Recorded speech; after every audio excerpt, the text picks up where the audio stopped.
an equal number of members from both houses to attempt to develop a version of the bill for consideration by houses of parliament. In this regard, honorable members, having consulted with the leader of the majority party and the leader of the minority party, I have appointed the following members to represent the National Assembly in the Mediation Committee on the Division of Revenue Amendment Bill 2024. 1, Honorable Ndindi Nyoro, CBS MP, Honorable Mary Emase MP, the Honorable Dr. Johnny Chikati MP, the Honorable David Ocheng, CBS MP, the Honorable David Kiplagat MP, the Honorable Dr. Otienda Molo, Senior Counsel MP, the Honorable Fatuma Jeho MP, the Honorable Dr. Makali Mul MP, and the Honorable Dr. Ojambo Oundo MP. Honorable members, the aforementioned members will await the appointment of senators to the Mediation Committee for the committee to be fully constituted for purposes of commencing the mediation process.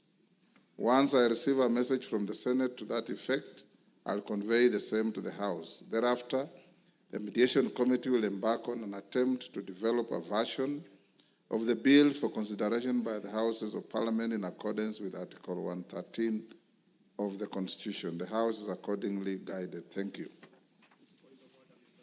Yes, Honorable Pokose. Honorable Speaker, Article 149 of the Constitution provides that within 14 days after a vacancy in the office of the Deputy President arises, the President shall nominate a person to fill the vacancy, and the National Assembly shall vote on the nomination within 60 days after receiving it. Honorable Speaker, recently in passing the special motion for impeachment of the Deputy President, you guided us that we required at least 233 of us, being two-thirds of the members of this House, Order, Honorable Pokose. To pass this motion. And you jumping the gun? No, I'm just seeking your guidance, Honorable Speaker, Okay, whether we need the same threshold in this case. Okay, go on. So, Honorable Speaker, is the same voting threshold applicable in this case? I seek your guidance following your communication from the Senate. You are still jumping the gun. Okay. We have a communication from the Senate which requires no comment. Okay. When I give the next message, that is when you will be able to seek that clarification. Thank you. You are guided. Hold your horses. Next.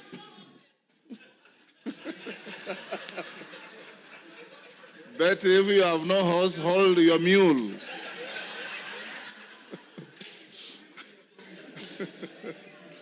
Hold your mule. Order number 3, messages. Order number 4, petitions. Order number 5, papers. Yes. Order number 6, notices of motion. Order number 7, questions and statements.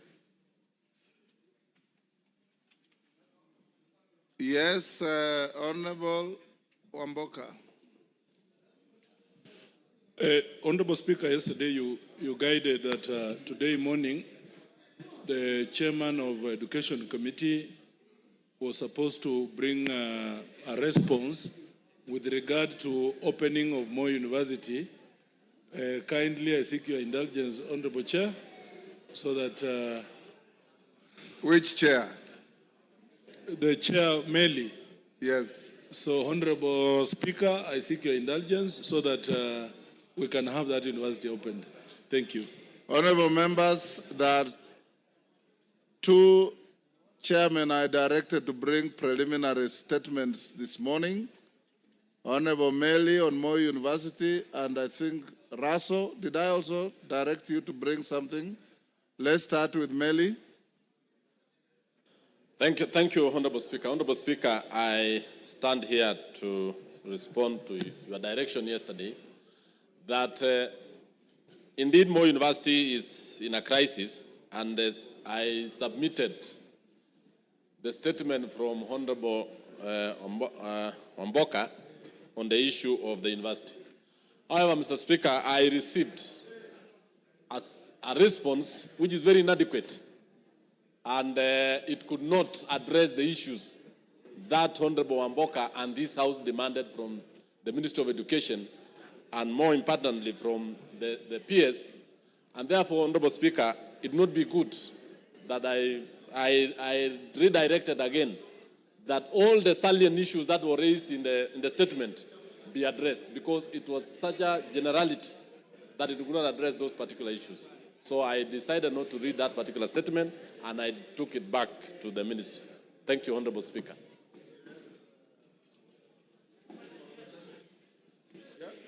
Yeah, is it on the same issue? Yes, I wanted to. Go ahead. Yes.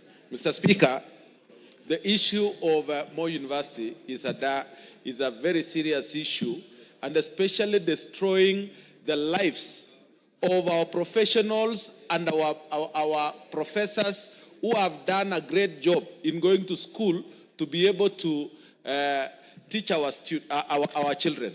Mr. Speaker, we want the ministry to take seriously this matter, because taking it lightly, and yet we are talking about the lives of people who are working there.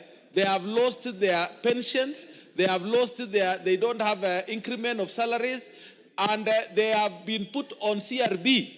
Almost all lecturers who took loans, the university is not paying. So we need that thing resolved as soon as possible, Mr. Speaker. Thank you. Cases. Thank you so much, Mr. Speaker. I rise knowing that Keses constituency is where Moi University is situated. And as we seek the information through the Chair of Education, I wish to reiterate an issue that has not been talked about for quite some time, that Moi University, being the only second university in the Republic of Kenya, has facilitated establishment of more than 9 other universities, fully pledged universities. And in the process of establishing, most of the resources then that were earmarked for Moi University all were generated under ITU, especially during the parallel self-sponsored program, were utilized to establish these universities. And no discussion since then have been brought forward to ensure that Moi University is compensated back to where it was before. And I want to raise this one, that the committee, as they are looking at, they should also be able to tell us how much resources were channeled out or were siphoned out to establish the other universities, and no discussion has been discussed to ensure that Moi University is reinstated back to where it was. Order, Meli, you are out of order. A university opening another campus elsewhere does not amount to siphoning money. It's expansion, and it's a program that grows education. How does that become siphoning money? Thank you. Maybe, okay, I withdraw that statement. But Yes. still, the point here, Mr. Speaker, is that the Committee on Education should be able to come up and inform this honorable House what shall then be done. I know for a fact Yes. that Moi University produced Kakamega Most University. That Most then produced Kibabi. That has nothing to do with siphoning money at all. Yes, Ocheng? Yes. Ocheng? Honorable Speaker, the issue of Moi University is already happening, Mr. Speaker. Mr. Speaker, that the university is closed and there's no urgency, there is no effort towards reopening it immediately, Mr. Speaker, it's a scandal. Mr. Speaker, as the ministry and as the committee concerned brings a proper statement to this House, Mr. Speaker, could they tell us the root cause? If it is tribalism, let us be told so that that is sorted out. If it is ethnicity, if it is bad management, let us be told that that is sorted out. If we will not run that university if you don't get to the root cause of the problem, Mr. Speaker. Mr. Speaker, it's such a deep rot that any assuaging or any boil lancing will not help. Let's get to the root of the matter, Mr. Speaker. Let the committee dive into this matter and deal with it squarely. But as when they are teaching, Mr. Speaker, could we get a date, a definite date when the children, the students will go back to school, Mr. Speaker? Thank you. Deputy Speaker. Thank you, Honorable Speaker, for allowing me to be able to speak on this point. The issue of Moi University is very simple and it's in public knowledge. Moi University was one university. Then what it did is it took loans and invested in building a satellite university, which is now Eldoret University. It also built Maseno. It also built another one in Karatina. It also and other places. So what happened is they put in their resources into those universities. Then unfortunately for them, those universities received charters and became independent and went with their money. And therefore they were left with no resources at all. Then what happened is that those universities, once they received their own charters, they decided to hire their own human resources and sent back all the employees back to Moi University. So Moi University now is left with human resource glut that is full over there. They also have debts that they are not able to pay. And so the only way to save Moi University is for the National Treasury to agree to put in resources, pay off the debts, and recapitate Moi University. Another challenge with Moi University is it has a capacity of 14,000 students. But at the moment, under the COOPS program, they only get 5,000 students. With 5,000 students, they are not capable of being able to run, even to break even. They need a minimum of 10,000 students to be able to receive sufficient resources to be able to run the university. So we need to just look at it pragmatically and decide that money has to be put into Moi University for it to come back on its feet. Thank you, Honorable Speaker. Is that Nabi? Nabi Nabwera? Thank you, Mr. Speaker. I have 4 points to make on Moi University. And I'm making this point as an alumni of Moi University. Point number 1, yes, of Moi University. Point number 1, Mr. Speaker, unless we address the governance issues in Moi University, we are lying to ourselves. The issue about Moi University is governance. Number 2, Mr. Speaker, it is very disheartening that Moi University, with more than 3,000 hectares of land, which one of us in here has taken over and is stealing that land without paying Moi University. Truth be told. Number 3, the assets of Moi University. Order, Nabi Nabwera.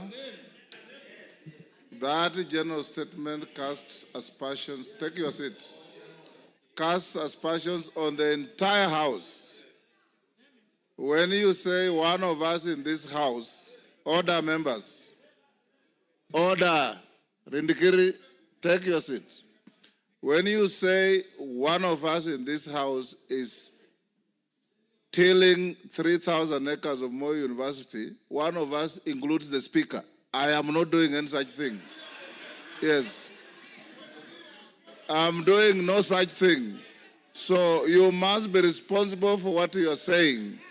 If you have no facts, that statement will be struck off from the Hansard. Mr. Speaker, yes. I promise to come with evidence, then I will name the person. When will you bring the evidence? 2 weeks. On the first day of on the first day of resumption after the short recess, Mr. Speaker, you must bring evidence to the House. Yes, I will. Go on. I undertake. The third point, Mr. Speaker, on the issue of students' capacity of Moi University. It has something to do with how well the university is run. There is nothing KUSP can do. If the students know Moi University is poorly run, they will not apply to go to that university. They cannot be forced to go to a university which is poorly run.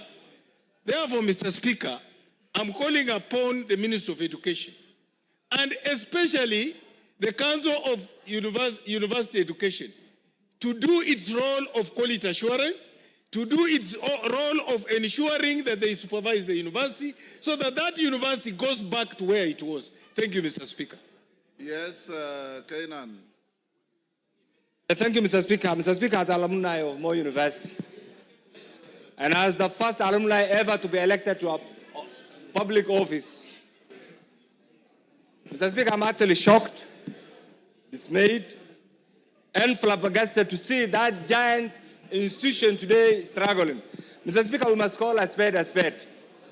Mr. Speaker, during our time, Moi University was everything in terms of infrastructure, in terms of academic excellence, in terms of everything. Mr. Speaker, will I be right without appearing not to be preemptive, taking into account the circumstances that we have an ad hoc committee, not the education committee alone, an ad hoc committee that will bring together the best minds from this House, Mr. Speaker, to investigate the circumstances that has grounded Moi University to where it is, and Mr. Speaker, and suggest remedial measures, Mr. Speaker, as it is. As somebody has rightly alluded, Mr. Speaker, the problem is not even funding alone. The problem is chronism. The problem is abuse, Mr. Speaker, and we are all aware of the history of this university. Mr. Speaker, once and for all, we must side with Moi University so that Moi University does not join the league of institutions that have been run down, Mr. Speaker. Mr. Speaker, I beg your indulgence to allow us to bring a committee, an ad hoc committee, so that this issue can be dealt with once and for all and comprehensively. Thank you, Mr. Speaker. Yes, Mandazi. Thank you so much. Speaker, as one of the graduates of Moi University, I'm really disappointed to the way the university is being managed as at now. Mr. Speaker, I got the name Mandazi from Moi University when it was a university then. I want to say, Mr. Speaker, what Moi University is suffering is issue of governance. Number two, Mr. Speaker, management in the university has to be sorted out. After sorting out the issue of management, Mr. Speaker, the government has to deliberately put money in the institution because Moi University helped develop other universities. And in so doing, it has gone down. It is time that the Ministry of Education see to it that Moi University comes back to life as the way it was when we schooled there, Mr. Speaker. Otherwise, I want to support that Moi University is taken back to where it was when we schooled there, and that is where I got the name Mandazi, because I was selling Mandazi to other university students, including Majority Leader from the Senate, including the Honorable Cecilia Ngitit. That is where I got Mandazi, and then it was a school, it was a university, and students who graduated from Moi University, including myself, were respected then. Today, it is not a university like it was before. It is time that East House considers putting money into the same university so it can develop and be a university that was before. Thank you, Speaker. Honorable members, Chairman Meli, what you have attempted to say on Moi University is not only inadequate but unacceptable to the House. As you can see, what your colleagues are saying. This House will be sitting up to the afternoon. At 2:30, you must bring information from the ministry when this university is opening. At 2:30. Adequate or inadequate, you must tell the House when this university is opening. Parents go through serious soul searching to help their children maintained and sustained in institutions. And we cannot, as a responsible House, procrastinate on this matter anymore. Yes, Meli? Mr. Speaker, I do agree with you wholeheartedly, and even the issues raised by members. But when a ministry official or a PS gives a two-paragraph statement on such a serious matter, it is actually belittling the House. And in fact, Mr. Speaker, I gave out the statement raised by the honorable member, and just to be given a two-paragraph statement, which is very wrong.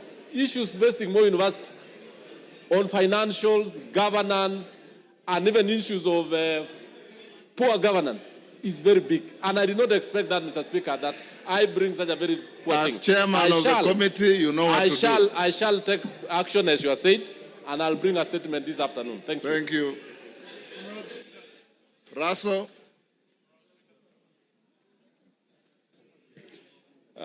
Thank you very much, Honorable Speaker. Honorable Speaker, the statement that was raised yesterday by Honorable Chonga from the floor of the House, there is enough evidence that what the Honorable member raised, the county commissioner, the DCCs, all of them are aware. And indeed, that family, because they don't have enough, the man who had the resources had to throw them out of that land. So it has been confirmed to that extent. Is Chonga in the house?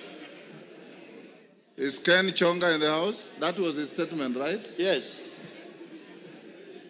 So for that reason, Honorable Speaker, the task that you gave me is that the county commissioner and the DCC are going to sit this morning, and they are going to deliberate on this matter as far as removal of that family from their land is concerned. But what they have also confirmed, the matter is in court. What everybody was wondering is how the family was thrown out of their homestead. So for that reason, the ministry and the county commissioner is seized of that matter, and in the next 1-2 days, they are going to give us feedback that the family is restored back to their homestead. That is what we have gathered so far, Honorable Speaker, but we will also not leave it to that, we will follow it up. Thank you, Honorable Speaker. Honorable Ken Chonga is not in the house, so we'll leave it there. Yes, Chairman. I know my very able chair had actually made the preliminary report on the same, but I've just got the information or the report from the ministry that the report can be even ready as this afternoon. Yes. You'll deliver a statement in the afternoon? Yes. Excellent.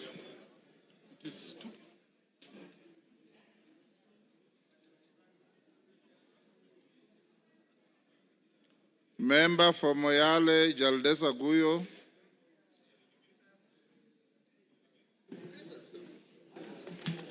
Thank you, Mr. Speaker. Honorable Speaker, pursuant to the provisions of Standing Order 44-2C, I rise to request for a statement from the chairperson of the Departmental Committee on Internal Security and National Administration regarding the reopening of Illo gold mine in the Dabel Moyale constituency. Honorable Speaker, in 2023, the residents of Moyale discovered traces of gold in the Illo area of Dabel, Marsabit County, following a prolonged drought from 2021 to 2023, during which pastoralists lost more than 80% of their livestock. The discovery of the Illo gold mine offered a new lifeline and an alternative means of livelihood for the community. However, in March 2024, a disagreement between two artisanal miners resulted in the tragic loss of lives. Consequently, the Ministry of Interior and National Administration ordered a 30-day closure of the gold mine, citing insecurity and the absence of proper administrative and administrative structures to manage the site for the welfare of the community and other stakeholders. Honorable Speaker, since the closure, several positive developments have taken place. Community organizations have transformed into cooperatives to oversee the administration and management of their natural resource. Unfortunately, it's alleged that some members of the security agencies have begun engaging in illegal mining activities in the area, providing misleading response to justify the continued closure, thereby excluding the residents and benefiting from the residents from benefiting from the situation. In September 2024, Marsabit County leaders met with the Cabinet Secretary for Ministry of Interior and National Administration to discuss the reopening of the Illo gold mine and other security concerns. Although there was an unanimous agreement to reopen the mine, just 2 weeks later, the Cabinet Secretary extended the closure by another 30 days, further disadvantaging the local community. Honorable Speaker, it's against this background that I request for a statement from the Chairperson of the Departmental Committee on Internal Security and National Administration on the following. One, a report on the status on progress towards the reopening of the Illo gold mine. Number two, actions being taken by the Ministry of Interior and National Administration to facilitate the reopening of the Illo gold mine, along with the implementation of necessary administrative and security structures to safeguard lives, property, and the welfare of the local community. And finally, efforts to ensure that the cooperative established by the residents are recognized by the as the legitimate artisanal miners. Thank you, Mr. Speaker. Order, honorable members. Clerk will go back to order number 3. Order, members, take your seats. Order number 3, messages. Members on their feet, take your seats. Order, honorable members, take your seats. Honorable members, I have a message from the President on the nomination of Professor Kithure Kindiki, EGH, to fill the vacancy in the office of the Deputy President of the Republic of Kenya. Order. Order, members. Honorable members, pursuant to the provisions of Standing Order 42.1, I wish to report to the House that today morning I have received a message from His Excellency the President regarding the nomination of Professor Kithure Kindiki, EGH, to fill the vacancy which has occurred in the office of the Deputy President of the Republic of Kenya following the impeachment of the previous office holder. Honorable members, as you are aware, Article 149(1) of the Constitution provides as follows, and I quote, "Within 14 days after vacancy in the office of the Deputy President arises, the President shall nominate a person to fill the vacancy and the National Assembly shall vote on the nomination within 60 days after receiving it." Honorable members, as you are aware, for a person to hold the office of Deputy President, the person must meet the requirements specified in Article 148, as read together with Article 137 of the Constitution. In the message, His Excellency the President indicates that as a prerequisite to the nomination, he sought and received confirmation from the Independent Electoral and Boundaries Commission, IEBC, that the candidate is qualified to vie for election as a member of Parliament in accordance with Article 137(1) of the Constitution. Further, His Excellency the President confirms that he has sought and received clearances from the following institutions with respect to the candidate. 1, the Kenya Revenue Authority, KRA. B, the Ethics and Anti-Corruption Commission, EACC. C, the Directorate of Criminal Investigations, DCI. D, the Higher Education Loans Board, HELB. And E, the Commission for University Education. Honorable members, in a testament to the foregoing, His Excellency the President has annexed the following documents in relation to his nominee. A, certified true copy of his certificate of birth. B, certified true copy of his national identity card. C, certified copies of his university degrees and other academic certificates. D, certification of foreign university degrees by the Commission for University Education. E, passport size photograph. F, curriculum vitae and testimonials. G, confirmation of compliance with Article 137 of the Constitution from the Independent Electoral and Boundaries Commission, IEBC. H, confirmation of citizen status by the National Registration Bureau, Office of the Registrar of Persons. I, confirmation of membership status in a political party from the Office of the Registrar of Political Parties, ORPP. J, policy party membership confirmation from the United Democratic Alliance, UDA. K, Chapter 6 of the Constitution, statutory clearances on leadership and integrity from 1, tax compliance certificate, Kenya Revenue Authority. 2, Ethics and Anti-Corruption Commission. 3, certificate of good conduct from the Directorate of Criminal Investigations, DCI. 4, Compliance Higher Education Loans Board.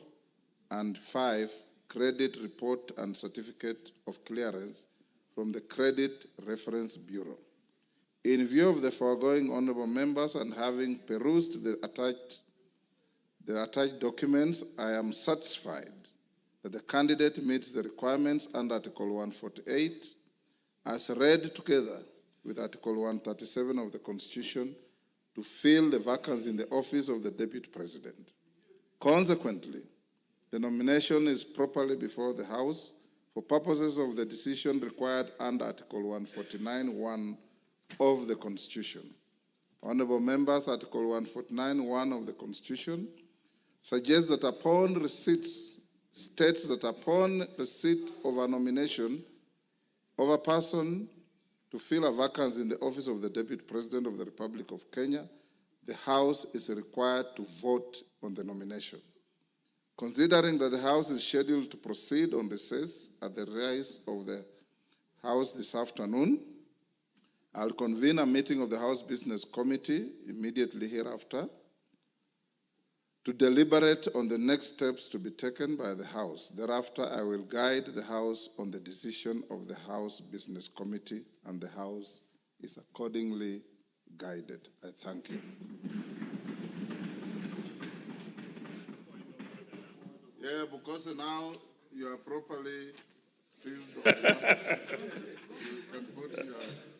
Thank you, Honorable Speaker. Honorable Speaker, Article 149 of the Constitution provides that within 14 days after a vacancy in the office of the Deputy President arises, the President shall nominate a person to fill the vacancy, and the National Assembly shall vote on the nomination within 60 days after receiving it. Honorable Speaker, recently in passing the special motion for impeachment of the Deputy President... Order, Wanjala, he is on a point of order. So, Honorable Speaker... Yeah, order, Wanjala, what is it?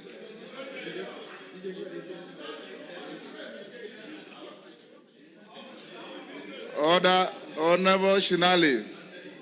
Order, Honorable Shinali, will you be upstanding? You are not properly dressed. You go and dress in a proper manner and come back. Who else? Honorable Zahir. You are, no. Him is a Muslim, is wearing a Friday prayer meeting. There's no problem. Shinali, go and dress up. Go on, Bukose.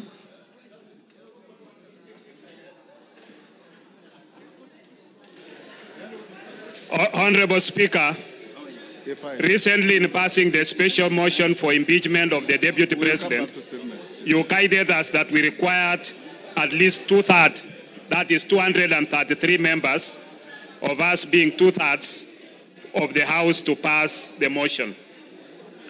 Honorable Speaker, is the same voting threshold applicable in this case?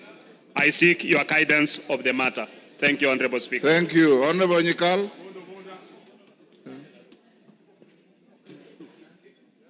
Yes, Milemba. Honorable Shinali, retreat quietly and dress up and come back. Thank you, Honorable Speaker. Honorable Speaker, the business before this House is one which requires us to vote on the nomination of a person to fill a vacancy in the office of the Deputy President in terms of Article 149 of the Constitution.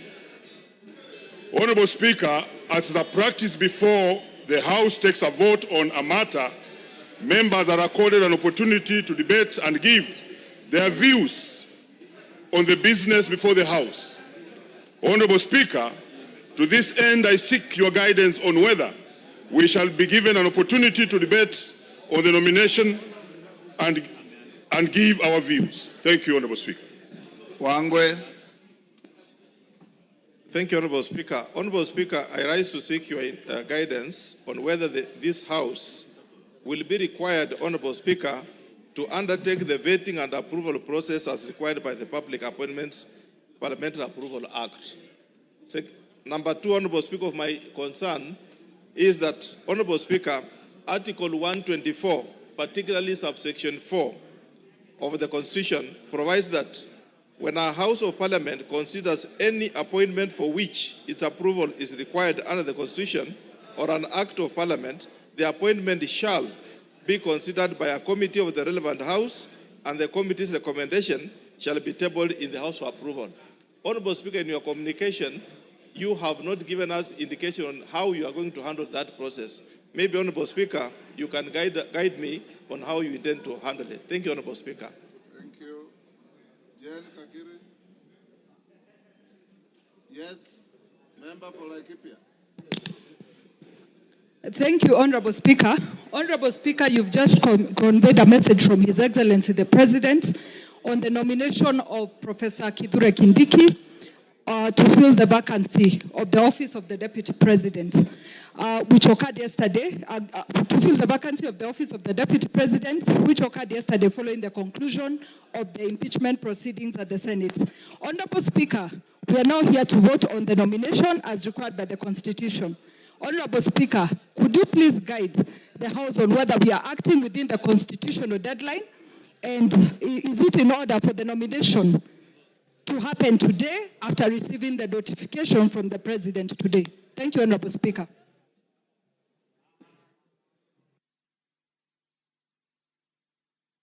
With those clarifications sought by members after the House Business Committee meeting, honorable members, I will now require the Deputy Speaker to come to the chair and carry on with the proceedings. Members of the House Business Committee, move to room 9 for a meeting, whereafter we will resume the proceedings of the House. And I'll guide the issues raised by Honorable Pukose, Jen Kakiri, Wangwe, and Omboko Milemba at the next resumption. Yes, what's your point of order, Honorable?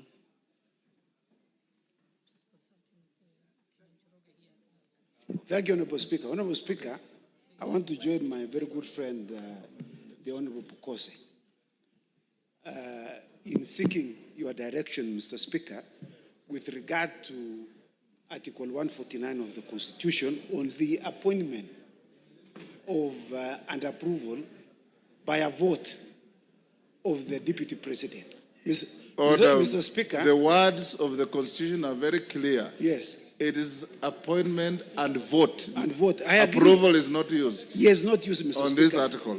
Mr. Speaker, you know, this Constitution we have borrowed heavily from the U.S. Constitution. The 25th Amendment of the U.S. Constitution, which was passed in 1967, has a similar provision that provides that a vice president shall be appointed, shall be nominated by the president and approved by a vote by the House. It uses the words confirmation, Mr. Speaker. Previously in the United States, Mr. Speaker, before the 25th Amendment, there was no similar provision In fact, there was, in the past, before 1967, there was a cumulative of 37 years when there was no vice president, when one either passed away or one was appointed as became the president. And so, Mr. Speaker, we would like you to express yourself with regard to this issue. What is the threshold? On the removal of the deputy president is 2/3.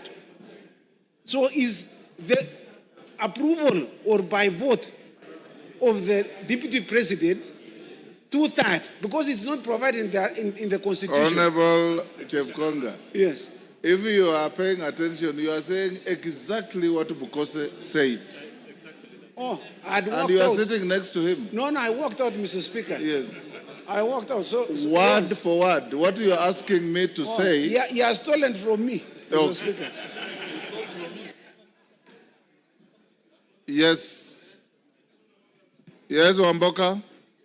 DK, if you want to catch the speaker's eye, there's no provision for you to stand up.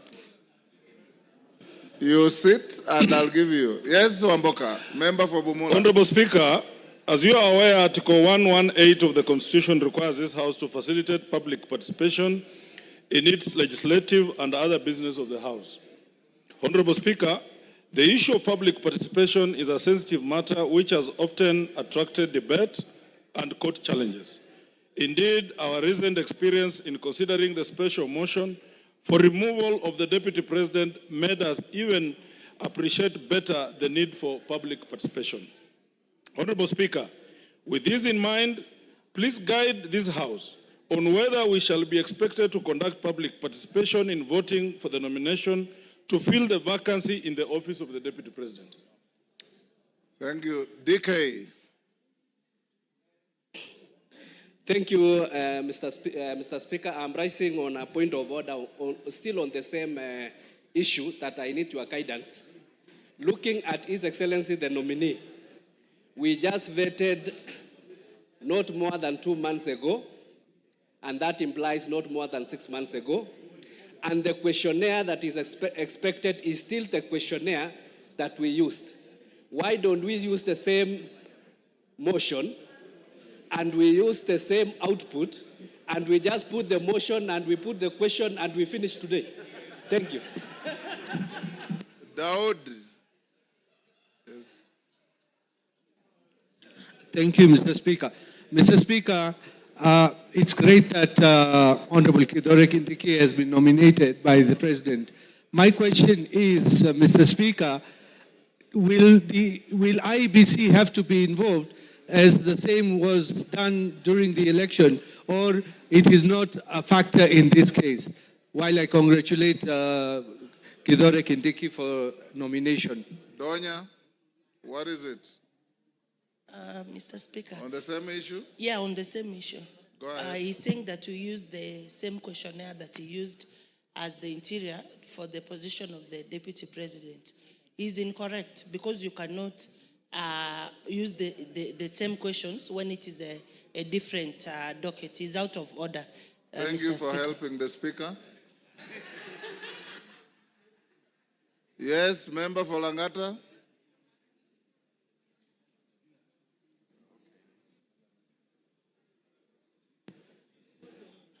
Yes. Thank you, Mr. Speaker. Having seen how things move very fast in this House, let me take this opportunity to congratulate the newly appointed Deputy President. Order, Kithure Kindiki. Order Jalango. He has not been appointed, he has been nominated. I've just said on how things move very fast here, sir. Let me congratulate him. Let me be the first person to congratulate the newly elected Deputy President. Thank you, Mr. Speaker. You can come now. Eh? No, come and take the seat. Yes. Honorable members, we'll end this here. I'll make some reasoned direction on those issues raised. I will now ask all members of the House Business Committee, Kainan and your team, to move to room 9 for a meeting, and we'll The Deputy Speaker will go on with the statements.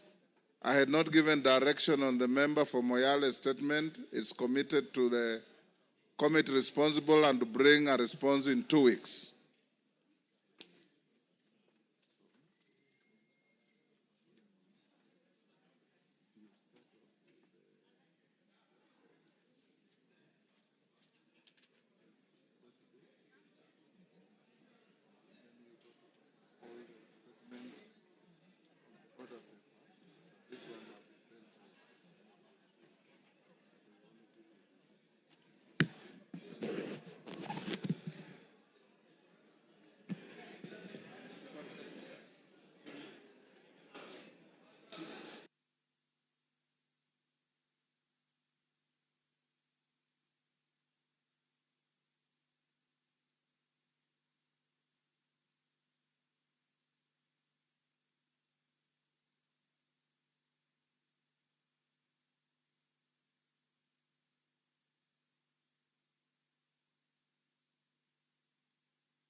Honorable members, we shall now go to statements, and we shall continue with a statement by the member for North Hor, Honorable Wario.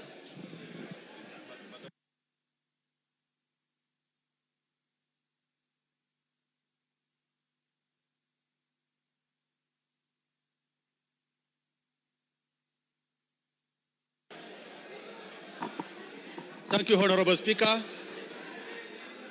Honorable Speaker, pursuant to the provision of Standing Orders 44.2c. Order, honorable members. Order, honorable members. Order, honorable members. Order, honorable members. Honorable Wario, you may proceed.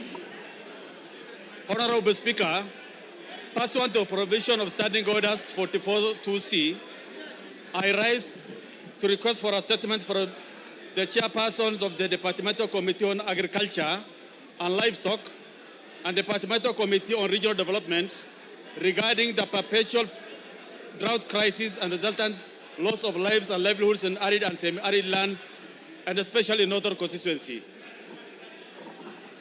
Honorable Speaker, Northern Kenya is largely arid and semi-arid lands, and as a result, it is highly susceptible to the vagaries of climate change and climate-induced disasters. During the recent drought, there were several lives lost due to unmitigated droughts and persistent famine in the region. Furthermore, the ASAL regions lost an estimated 2.6 million livestock, which the NDMA estimated to be worth 226 billion. It is worth noting that Northern constituency, spanning 39,000 square kilometers, 1.5 times size of Rwanda, is the largest constituency in Kenya and optimizes the challenges faced by the northern region. This area, highly susceptible to climate change and climate-induced disasters, has recently witnessed devastating losses. Communities lost over 90% of their livestock. Malnutrition rates rose to 3 times the global average. Thousands of the children drop out of school. Even with the recent normal rains, the population in North Hor still faces life-threatening food crisis, with minimal and intermittent government support through relief foods. Despite the availability of vast land as the main factor of production and the ability to predict these weather conditions and with the use of ICT-based technology, the government interventions have largely been reactive and short-term, perpetuating cycle of dependency.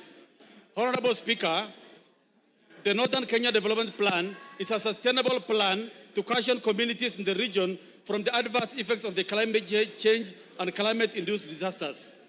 Unfortunately, this plan is yet to be implemented to transition pastoralists and victims of climate disasters from dependency of relief food to long-term and sustainable livelihoods and food security interventions.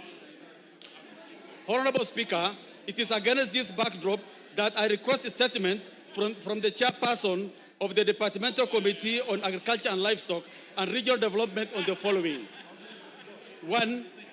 Plans on how the government intends to leverage on demonstrated capacity for transformative projects in technology, water, and large-scale infrastructure projects to prioritize food security and enhance dignity of the population in North Or and the ASALs of Northern Kenya.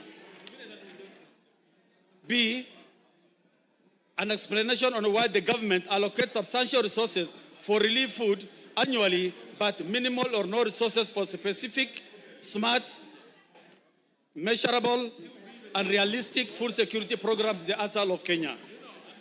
A comprehensive report on all food security and drought resilience projects with its corresponding budgets by both government and donor-funded projects that have been implemented or are ongoing in Northern constituency and the ASALs of Northern Kenya. Reasons why ASAL regions of Kenya remain vulnerable to climate change effects despite numerous national plans, including a report on the implementation status of the Northern Kenya Development Plan. Finally, a detailed analysis of the audited impacts of initiatives aimed at cushioning Kenyans from the effects of the climate change, with specific attention to Northern region, including timelines for implementation of sustainable solutions. Thank you, Honorable Speaker.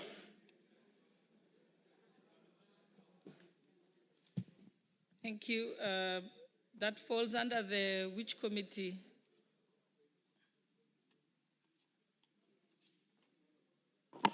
Environment?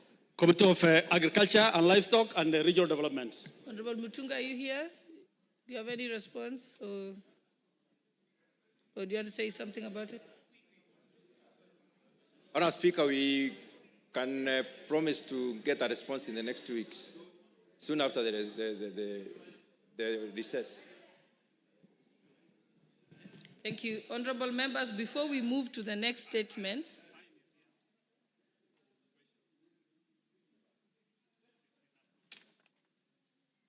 yes, I will come to the questions.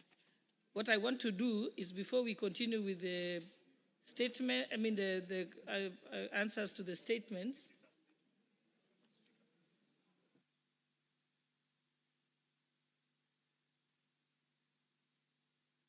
I will give you the opportunity. We're going to go to the statement. So you'll have an opportunity, Honorable Pukose.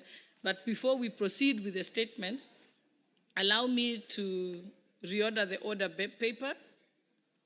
And we will go to order number 8 to put the question, and also order number 9, and then we can go back to statements.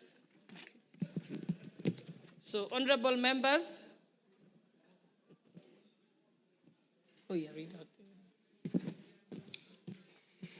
Order number 8, the Community Health Workers Bill, National Assembly Bills number 33 of 2022, second reading, question to be put. Honorable members, I now put the question that the Community Health Workers Bill, National Assembly Bill number 53 of 2022, be read a second time. Will as many as of that opinion say aye? Aye. Will as many as of the contrary opinion say nay? The ayes have it. Next order.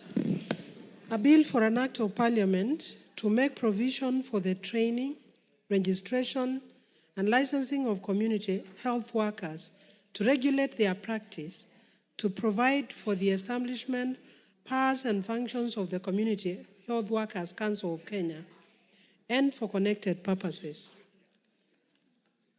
Order number 9, motion, consideration of the mediated version of the Sugar Bill, National Assembly Bills number 34 of 2022. Question to be put. Honorable members, I now put the question that pursuant to the provisions of Article 113(2) of the Constitution and Standing Order number 153, this House adopts the report of the Mediation Committee on the Sugar Bill, National Assembly Bill number 34 of 2022. laid on the table of the House on Wednesday, 16th October 2024, and approves the mediated version of the Sugar Bill, National Assembly Bill number 34 of 2022. Will as many as of that opinion say aye? Aye. Will as many as of the contrary opinion say nay? The ayes have it.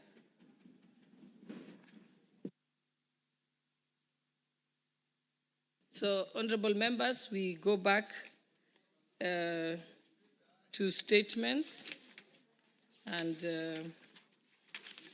I think we have the statement. Yours not the first one, Honorable.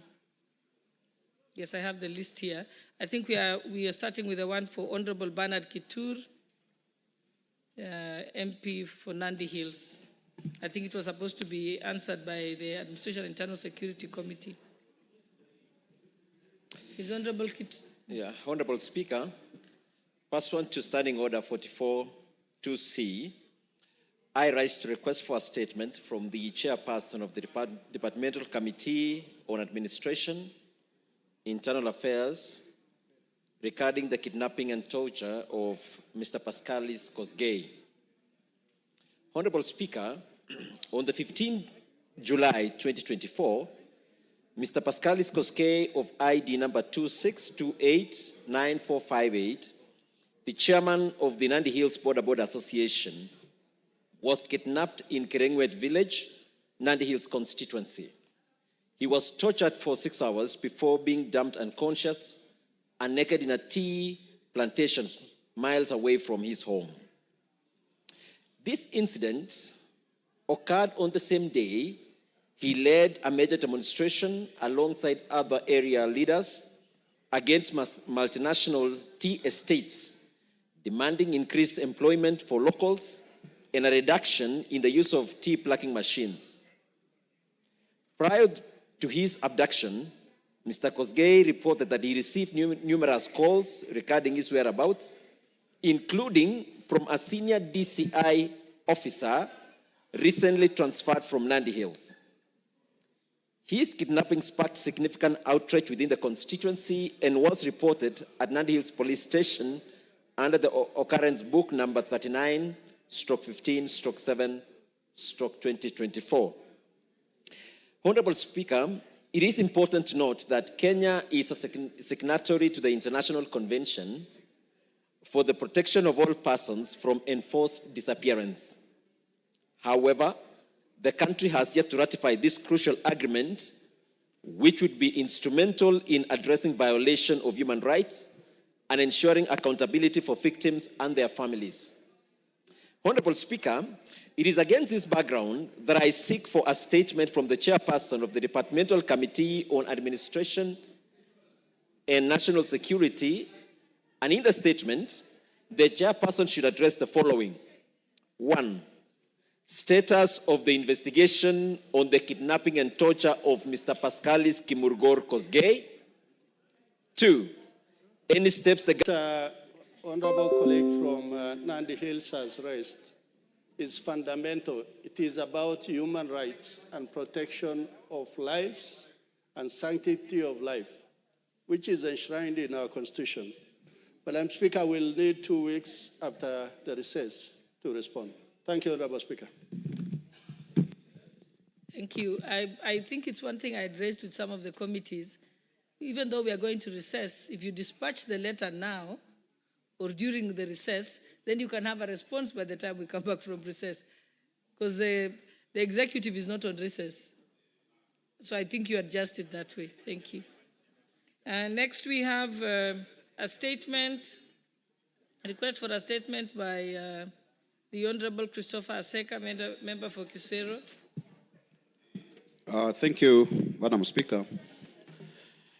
Honorable Speaker, pursuant to the provisions of Standing Order 44-2C, I rise to request for a statement from the Chairperson of the Departmental Committee on Administration and National Security regarding scrapping the application fees for issuance of identity cards.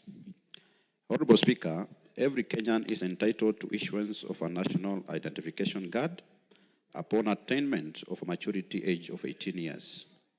Possession of this ID card is especially critical in facilitating Kenyans' youth to access basic services such as university and college funding, employment opportunity, recruitment to disciplined forces, and enrollment for financial services, such as M-Pesa and banking.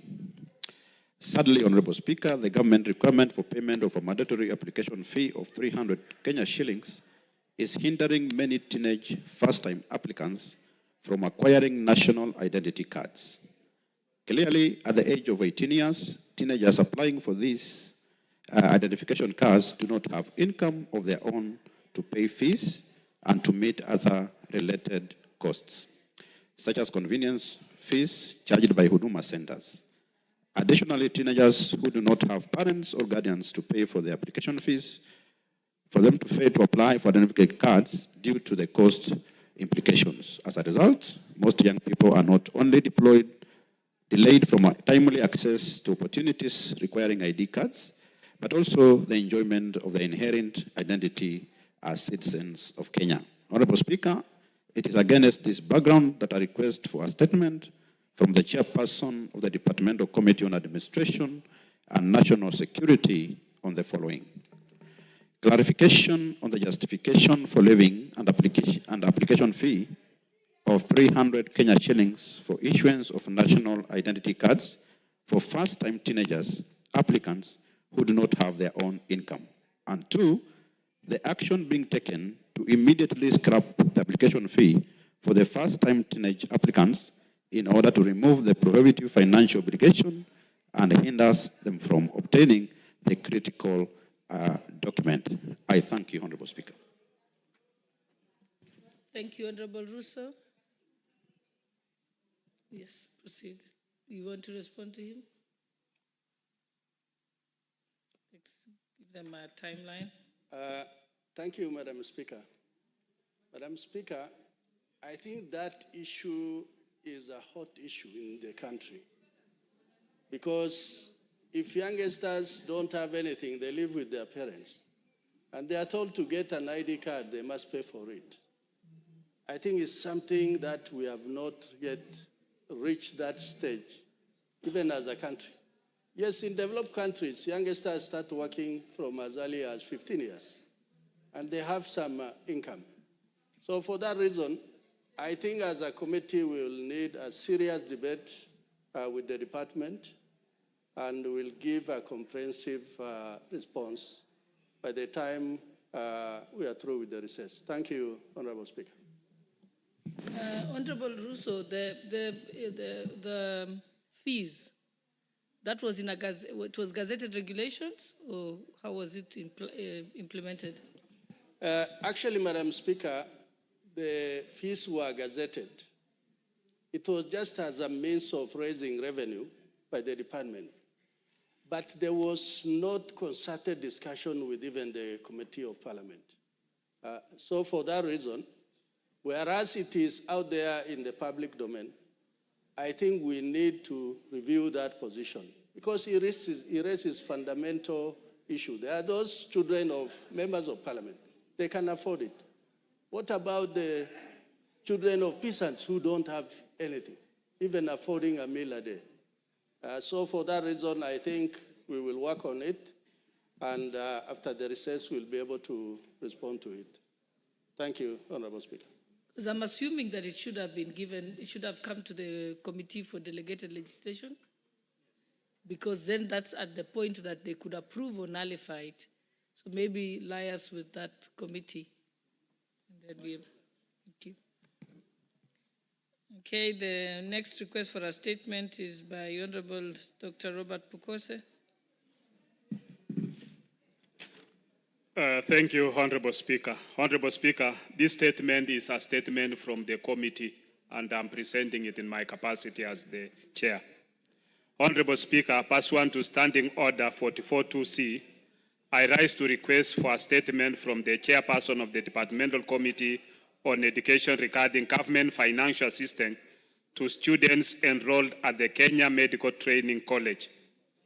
Honorable Speaker, this matter is of great significance to many aspiring medical professionals across our nation, as KMTC students are integral to our healthcare system. Their training and expertise directly contribute to the quality of care provided to our citizens. Ensuring that these students receive adequate financial assistance is essential not only for their success but also for the future of healthcare in Kenya. Honorable Speaker, it is against this background that I seek for a statement from the chairperson of the Departmental Committee on Education on the following. 1, to clarify whether KMTC students currently placed in KMTC campuses by the Kenya Universities and Colleges Central Placement Service, KUPS, are entitled to the financial assistance provided by the Higher Education Loans Board, HELP, that is available to all students pursuing higher education in Kenya. 2, indicate if KMTC students are eligible for student loans offered under the purview of the Ministry of Education, and if so, when will they receive financial assistance, including student loans under the new funding model being introduced by the Ministry of Education. 3, state whether the Ministry of Education continues to allow the Ministry of Health through KMTC to collaborate with the Higher Education Loans Board in dispersing student loans to students at medical training college as has been practiced previously. 4, explain the actions taken by the Ministry of Education to ensure that KMTC students have access to financial assistance, thereby promoting equity and inclusivity in higher education financing comparable to that of other students across the country. And if you could allow my Vice Chair, Honorable Speaker, to also make a comment on it. Okay, proceed, Honorable Patrick.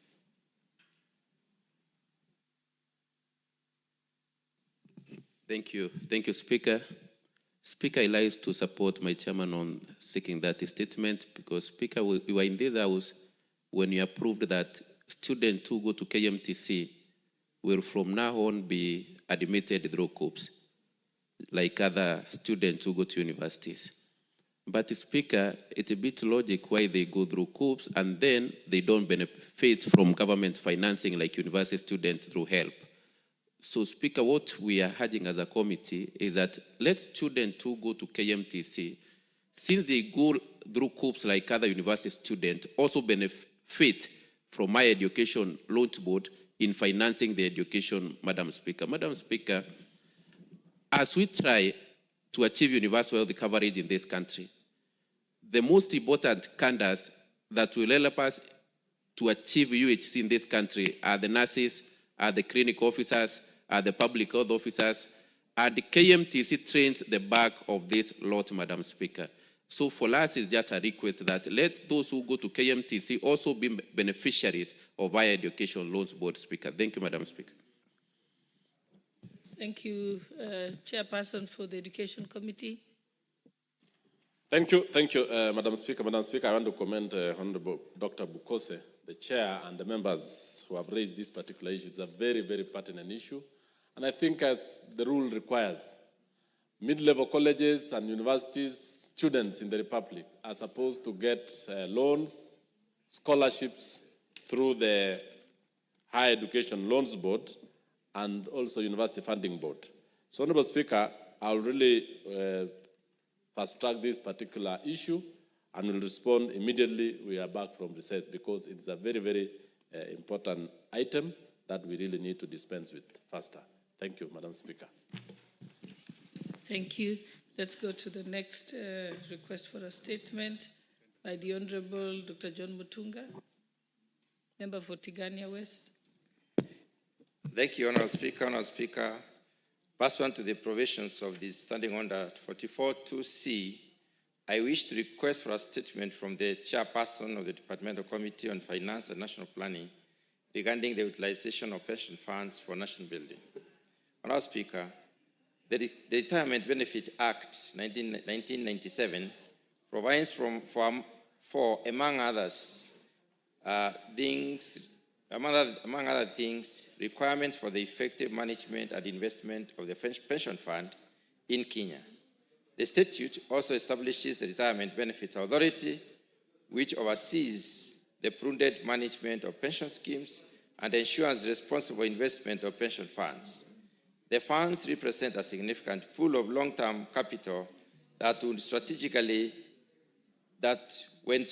invested, can greatly contribute to national development by allocating a portion of the fund to well-planned infrastructure projects, renewable energy initiatives, and affordable housing programs, pension funds can undertake key development while ensuring stable, long-term returns for retirees.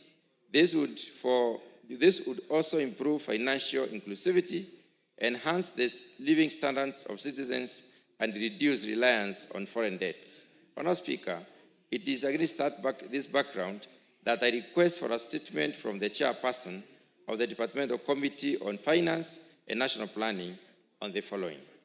Number one, provide a report on the number of registered pension funds in the country and the total amount under management across the funds. Number two, a list of the specific sectors where the pension fund have been invested and the terms of these investments. And finally, report on the proposals that money held in pension funds be invested in national development and the likely modalities for such arrangements. Thank you, Honourable Speaker.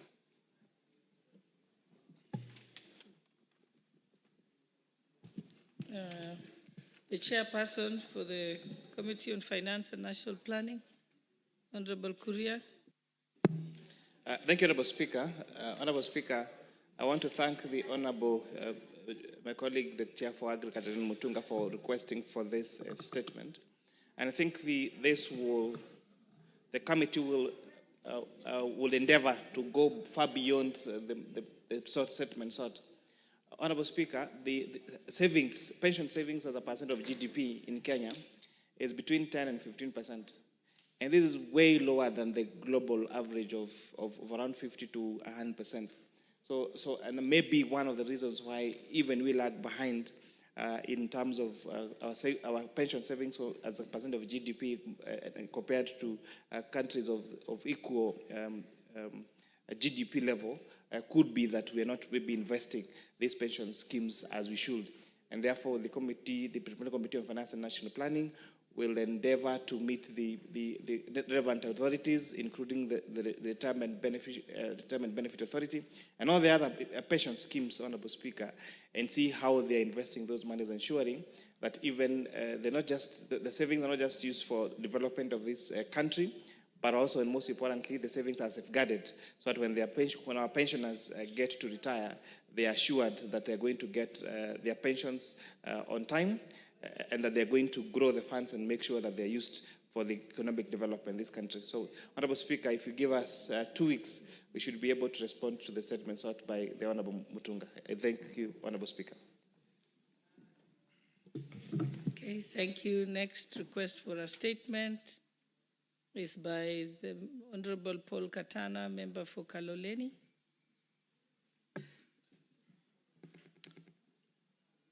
Honourable Speaker, pursuant to Standing Order 44.2c, I rise to request for a statement from the Chairperson of the Departmental Committee on Tourism and Wildlife on elephant invasion in Kayafungo in Kaloleni. Honourable Speaker, Kayafungo is a sacred Giriama shrine set within a natural forest filled with towering ancient trees. Unfortunately, the invasion of elephants has severely impacted the area, leading to the destruction of nearly all its trees and places of worship. While these majestic creatures are an essential part of our national heritage, they have also become a major source of property damage and fear of residents. Honorable Speaker, it is against this background that I seek for a statement from the Chairperson of the Departmental Committee on Tourism and Wildlife. In the statement, the Chairperson should address the following. 1. Immediate measures the Ministry is instituting through the Kenya Wildlife Service to keep elephants away from Kayafungo and facilitate their return to their natural habitat. 2. Plans by the Ministry to compensate residents whose properties have been damaged by the elephants. 3. Measures in place to restore the damaged Giriama Shrine and its surrounding environment to its original state. as well as to protect it from future elephant invasion. Thank you, Madam Speaker. The chairperson for the Departmental Committee for Tourism and Wildlife. Oh, you're there? Okay, Honorable Muge. Honorable Chair, I'm not the chairperson, the said department or a member, but Honorable Speaker, I wanted to add my voice to the said matter. Honorable Speaker, I come from a county that has a lot of animals, especially monkeys. And Honorable Speaker, this matter has to be accorded the attention it deserves. There's a whole belt in my county, Honorable Speaker, running through the valley, the Nandi, the Aldai, and the Tindred constituency. Honorable Speaker, those people hardly harvest anything because anything that they plant is eaten by the monkeys, Honorable Speaker. And these people, Honorable Speaker, are not getting the attention from the concerned authorities so that their crops and their plantations can be protected, or Honorable Speaker, they can be advised on what else to do that will not attract the animals to their farms and eat their foods and their crops, Honorable Speaker. So, Honorable Speaker, in support of the member who was asked for this statement, I add my voice that this particular department, Honorable Speaker, should be able to do a thorough audit and be able to map all the animals, Honorable Speaker, that are actually becoming a source of conflict between the humans and the animals, so that we can look for a way, Honorable Speaker, to safeguard those people, to make sure that their lives is ongoing and they are comfortable in their living, and the animals also, Honorable Speaker, are comfortable so that they can be able to have a better coexistence, Honorable Speaker. I thank you.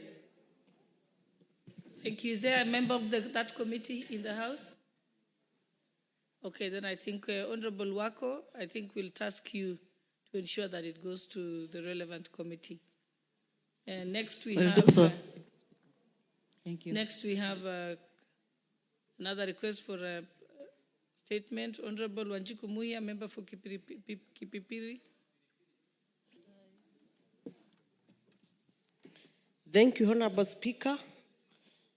Honorable Speaker, pursuant to the provision of Standing Order 44.2c, I rise to request for a statement from the chairperson of the Departmental Committee on Transport and Infrastructure regarding the unmarked bumps along flyover Jabini, Kipipiri, or Karau Nyahururu Road. Honorable Speaker, there are several concerns regarding the safety and well-being of both road users and the surrounding communities due to the erection of unmarked speed bumps along the flyover Jabini, Kipipiri, or Karau Road to motorists. The unmarked bump, the Kenha Class A road, pose a significant risk to motorists. The lack of clear signage, markings, and proper visibility has already resulted in several near-miss incidents and in some cases, accidents. The sudden appearance of this speed bump forces drivers to brake abruptly, increasing the likelihood to rear-end collision, particularly at night or in adverse weather conditions. Additionally, residents are worried about the heightened risk to pedestrians, especially school children, as vehicles may swerve unpredictably to avoid the unmarked bumps. Moreover, the damage to vehicles caused by sudden impact with these bumps has placed unnecessary financial burden on road users.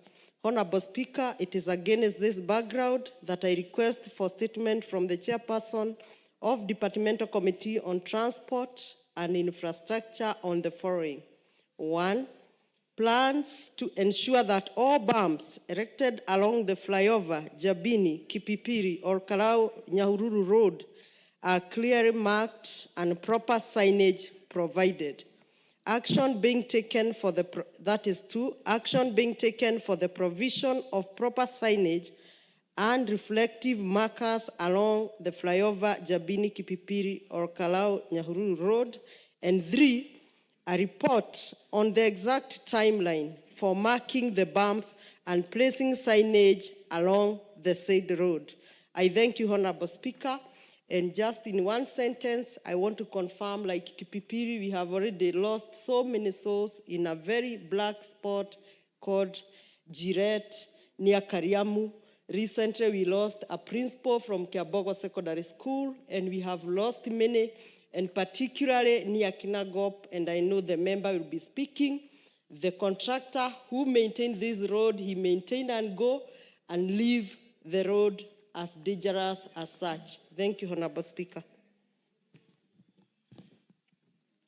Okay, Honorable Member for Kinangop. Thank you, Madam Speaker. I, in a special, want to thank my colleague, with the Member of Parliament for Kipipiri, my neighbor. The road that has been mentioned passes through my constituency. Fly over to Jambini, then to Kipipiri, all the way to Nyahururu. And that road, Madam Speaker, has become a death trap, simply because the bumps that are in that road are not marked. And Madam Speaker, we have raised this issue numerous times with the Kenya National Highways Authority, and nothing has been done so far. In my very constituency, there's a place called Gadara Ward, a place called Kanamba. And we have lost lives of children in school, going to school, simply because there are no bumps. And the bumps that are on that road are not marked. And therefore, I want to support this statement and ask that Kenya quickly or speedily just erect bumps where they're supposed to be and be simply marked, so that then we stop this loss of life. And Madam Speaker, there's some level of complacency when it comes to erecting bumps. You know, you'll hear these people say we cannot erect bumps because it's a highway. But then what is more important, speed or the lives of people? And therefore, Madam Speaker, in a special way, I would want you to emphatically compel Kenya National Highways Authority to erect bumps where they're supposed to be and mark them appropriately. I rest my case, Madam Speaker. Thank you. The chairperson for the Transport and Infrastructure Committee. Any member of the committee?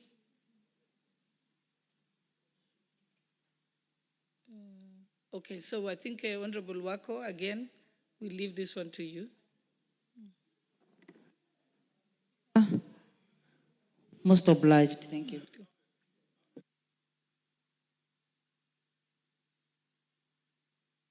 The last statement, we have a statement from the Honorable Member for Chuka, Honorable Patrick Tigwa.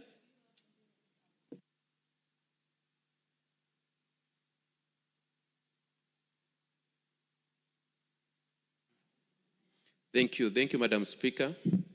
Madam Speaker, I stand in this house today to pass my sincere condolences and mourn a colleague, a friend, a member of my constituency, Honorable Beatrice Nkatha-Nyaga. Honorable Beatrice Nkatha-Nyaga served in this house, Madam Speaker, in the 11th and 12th Parliament. She's a lady who served with dedication, a very hard-working woman. In the Tharaka-Nithi, we used to say she was the glue that held the Tharaka-Nithi together. Madam Speaker, it's a very sad moment because we just lost a leader, a very loving woman, a very dedicated leader, Madam Speaker. And as a county and as a country, we are at loss today to mourn Beatrice Nkatha-Nyaga, the former member of Parliament, the immediate former member of Parliament for the Tharaka-Nithi County, the Women Rep. Madam Speaker, Nkatha has been ailing for the last few months. And yesterday, she rested. And I stand in this house, Madam Speaker, to mourn her today and to give my sincere condolences to her family, her children, and the great people of the Tharaka-Nithi, where she comes from, and members of this Parliament who worked very closely with her, because Madam Beatrice was a friend to her in this house. Madam Speaker, I was just thinking when I was seated here, and I was saying it's,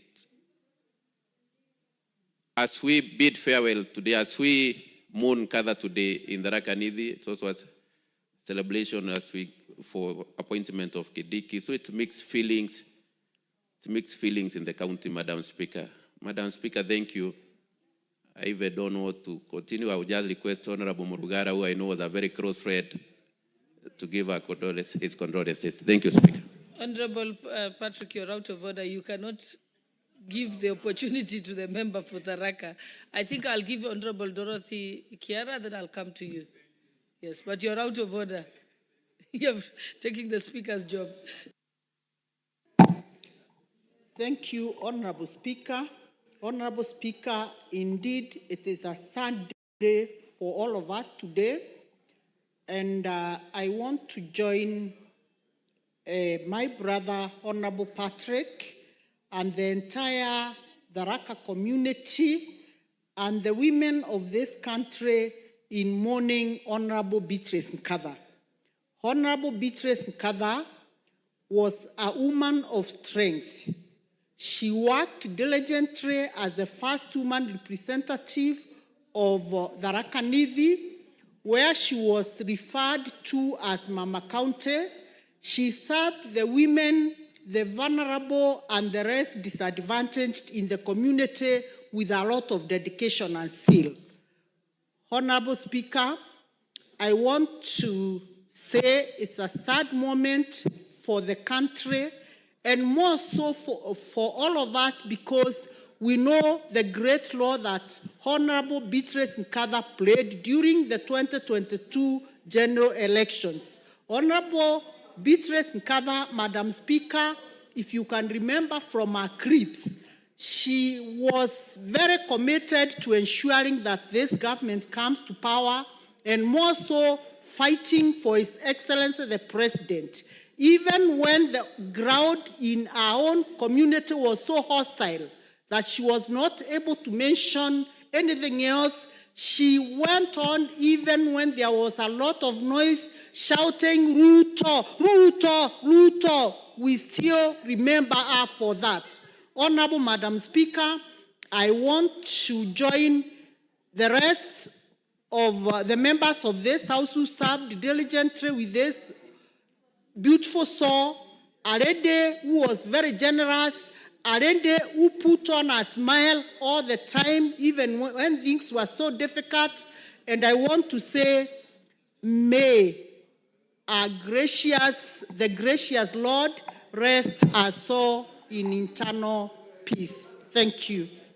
Member for Tharaka Nithi, Honorable George Murugara.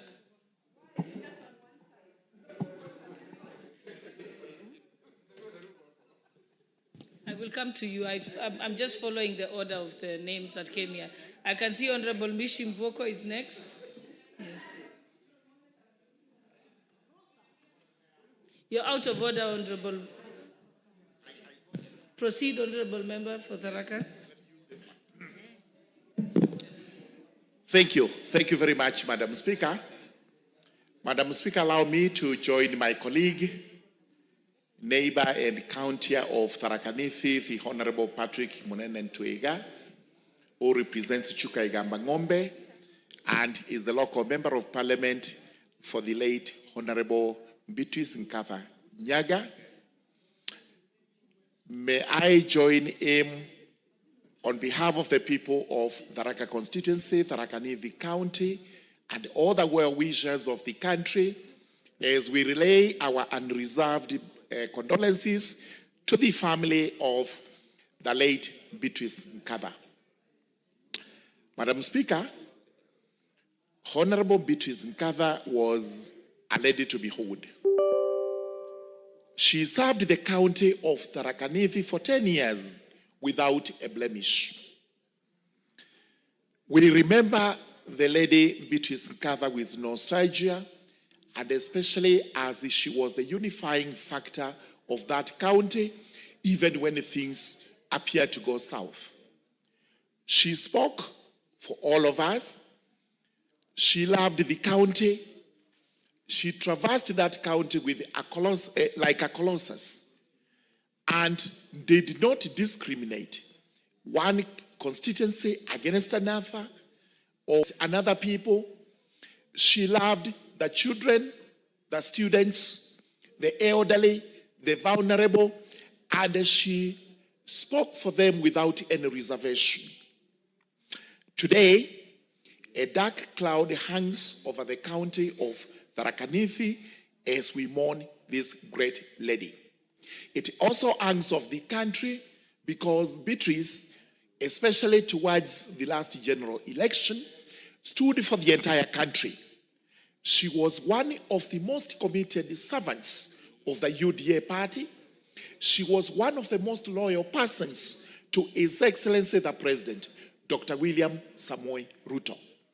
And Dr. Ruto constantly remembered Beatrice and would always ask where she was, what she was doing, and eventually nominated her for the seat of CAS, Treasury in this republic. We never took that as light as it would appear, in spite of the fact that problems came up with that position of CS. Let me thank His Excellency for that, and also thank him today because he's wiping away our tears by nominating Professor Kithure Kindiki to be the Deputy President of the Republic of Kenya. Professor Kindiki does not belong to Tharaka Nithi, to Meru, or any other.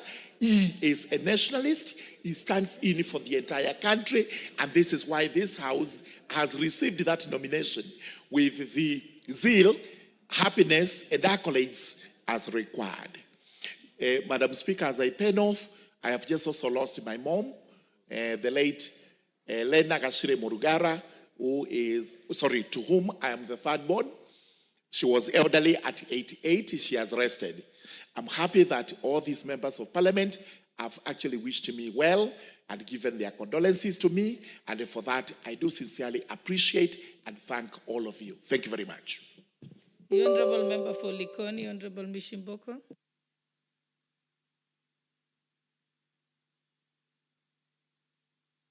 Mike. Asante sana Bi Speaker, na mimi nachukua nafasi hii kwa niaba yangu, niaba ya eneo bunge langu la Likoni na niaba la watu wa Mombasa niweze kutoa risala zangu za rambirambi kwa mwenda zake dada yetu Beatrice Nkantha. Na niseme Mheshimiwa Beatrice tulikuwa naye katika bunge hili la kitaifa na alikuwa kiongozi shujaa sana, kiongozi ambaye alikuwa anapenda watu sana, kiongozi ambaye kila wakati ukimwona alikuwa na furaha na bashasha, kiongozi aliyekuwa na msimamo thabiti wa kutetea chama chake na kutetea kiongozi ambaye alikuwa ni wa chama chake.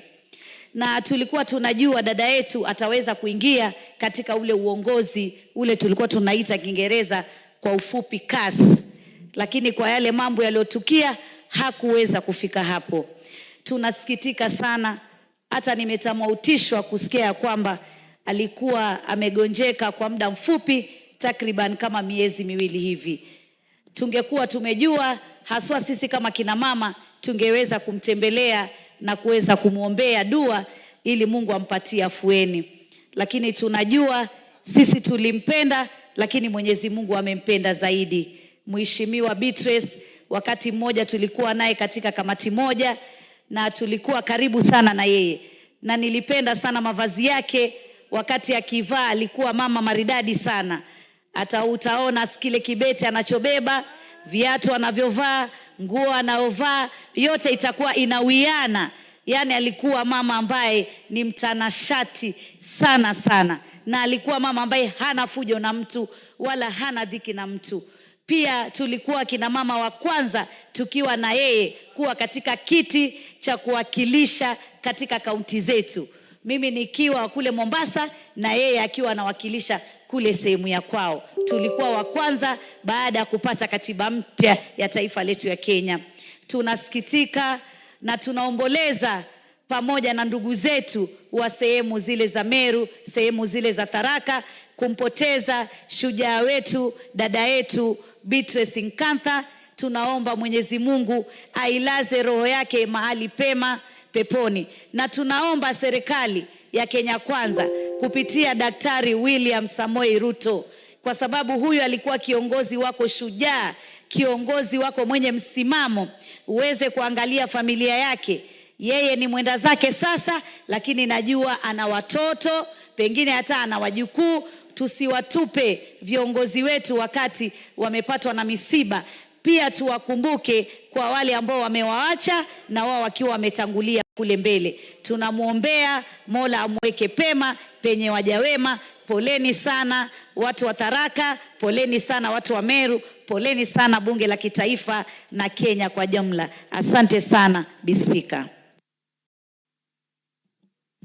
The Honorable Member for Nairobi County, Honorable Esther Pasari.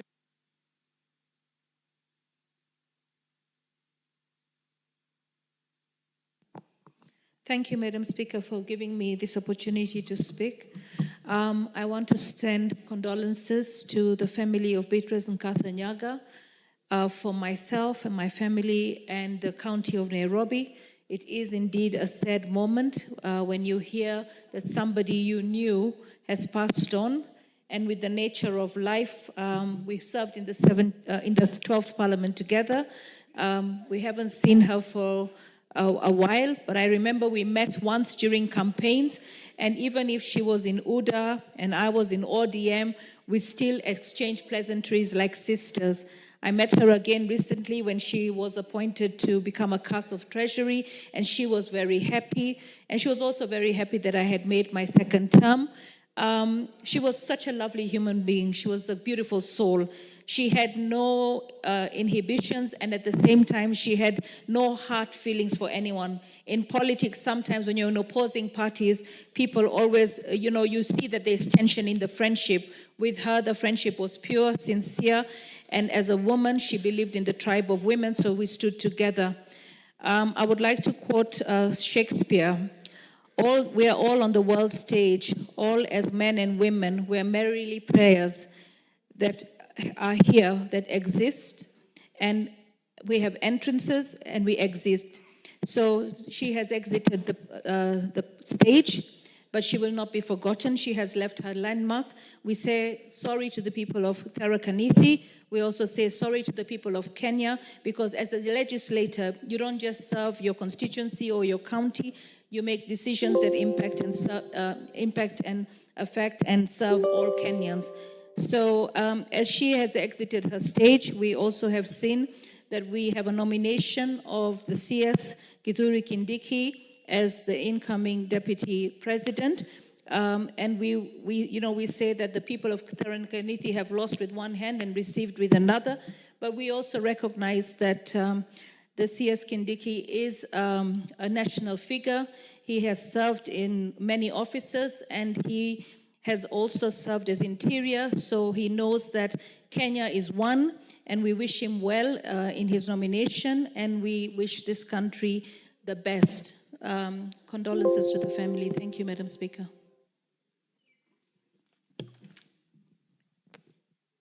Honorable members, because I think we need to close this.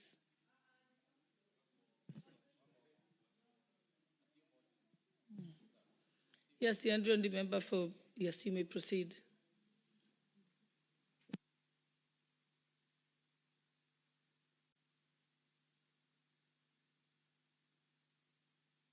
Yeah, I'll give you the member for Tharaka, I'll give you after. You may proceed first, Double N. Thank you, Madam Speaker, for giving me this opportunity to send my condolences to the late Mheshimiwa Beatrice Ngatha from Tharaka Nithi County. I know her personally. We have met in many occasions. Even during the last 2022 campaigns, we were with her in many, many meetings. And it saddens us this morning to hear about the demise of Beatrice Ngatha. We are here to give our sincere condolences to the family, the children, and the whole community of Tharaka Nithi County for losing such a soul who was a kind person. She was a generous person, and above all, she was very smart, even at heart. I represent Embu County as women rep, and I know she was one time the women rep of Tharaka Nithi. And as women rep in this house, this August house, we are saddened to lose one of us. And we can only pray that indeed the Kenya Kwanza government, the UDA, fraternity, and the entire house, that we shall stand with her and the entire family as we remember her and the entire family. May our soul rest in eternal peace. Thank you.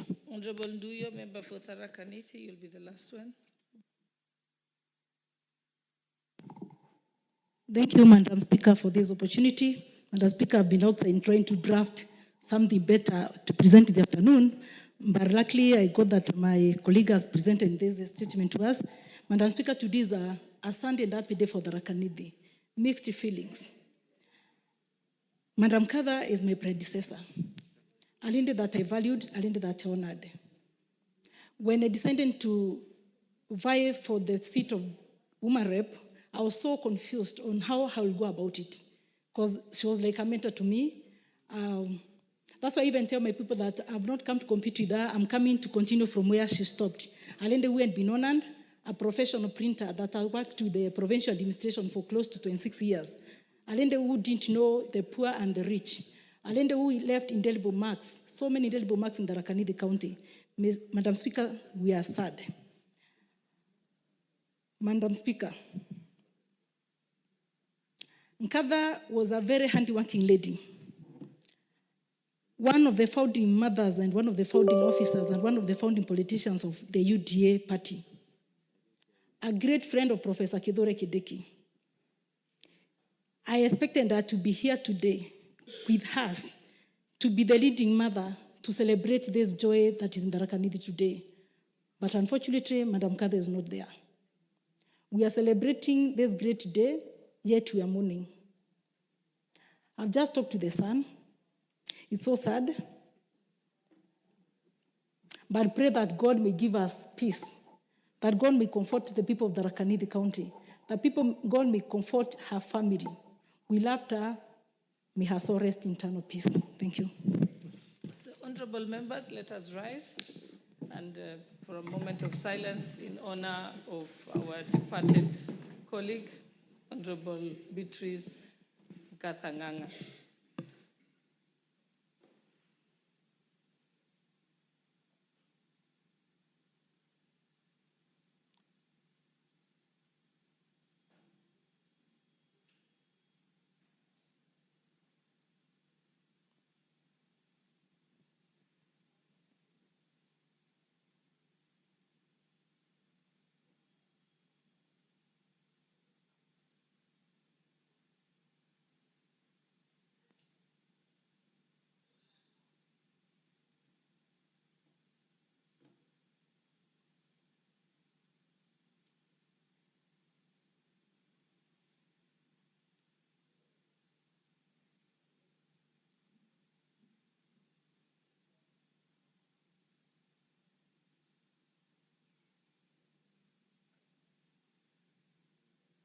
May her soul rest in eternal peace.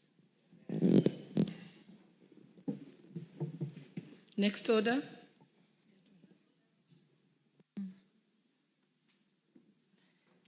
Order number 10, Committee of the Whole House.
Honorable members, order. Honorable members, this is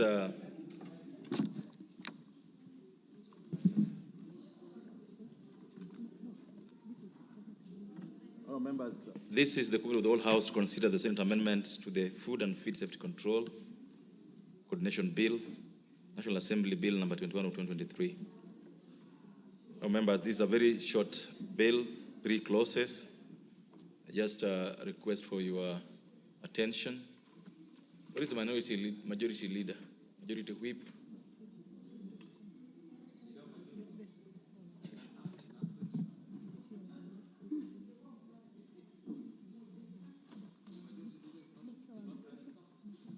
chairperson of Agriculture Committee in the House.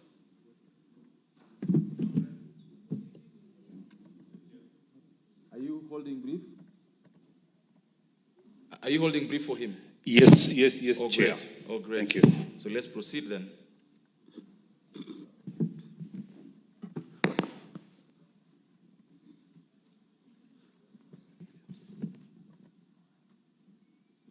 This is a bill that originated from the National Assembly,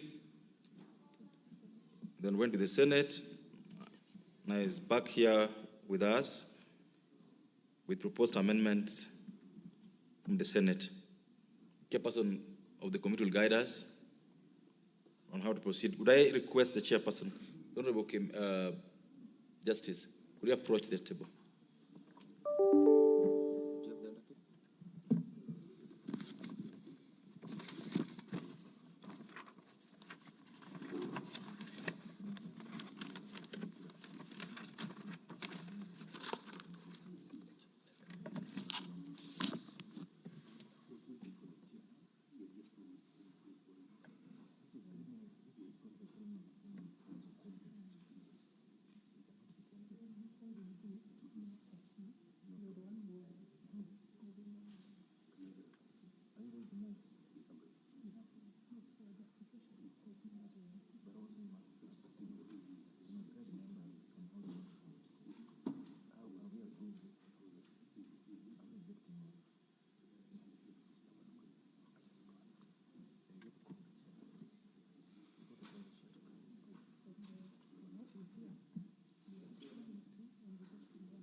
Honorable Justice Kemei.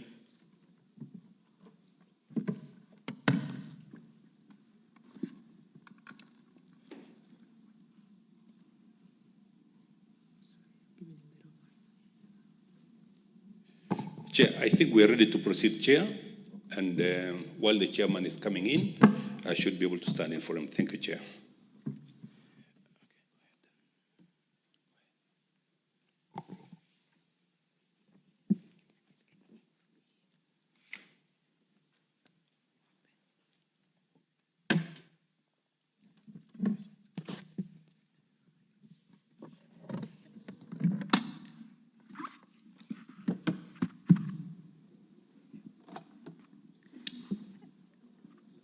Senate amendments to clause 22.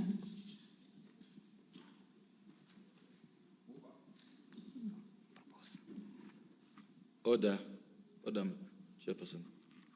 All members, I propose the question that the Senate amendments to clause 22 be now approved. Mover. Chair, we looked at the amendment from the Senate, clause 22, and Chair, after discussing and seeing the merits of the amendment from the Senate, we as a Committee of Agriculture decided to approve the amendment from the Senate. Thank you, Chair.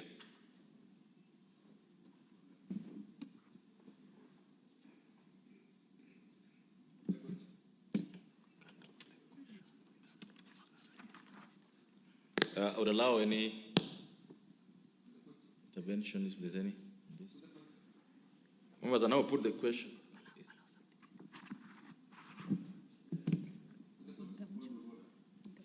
Is there? Yes, Honorable. Thank you, Honorable Chair. Would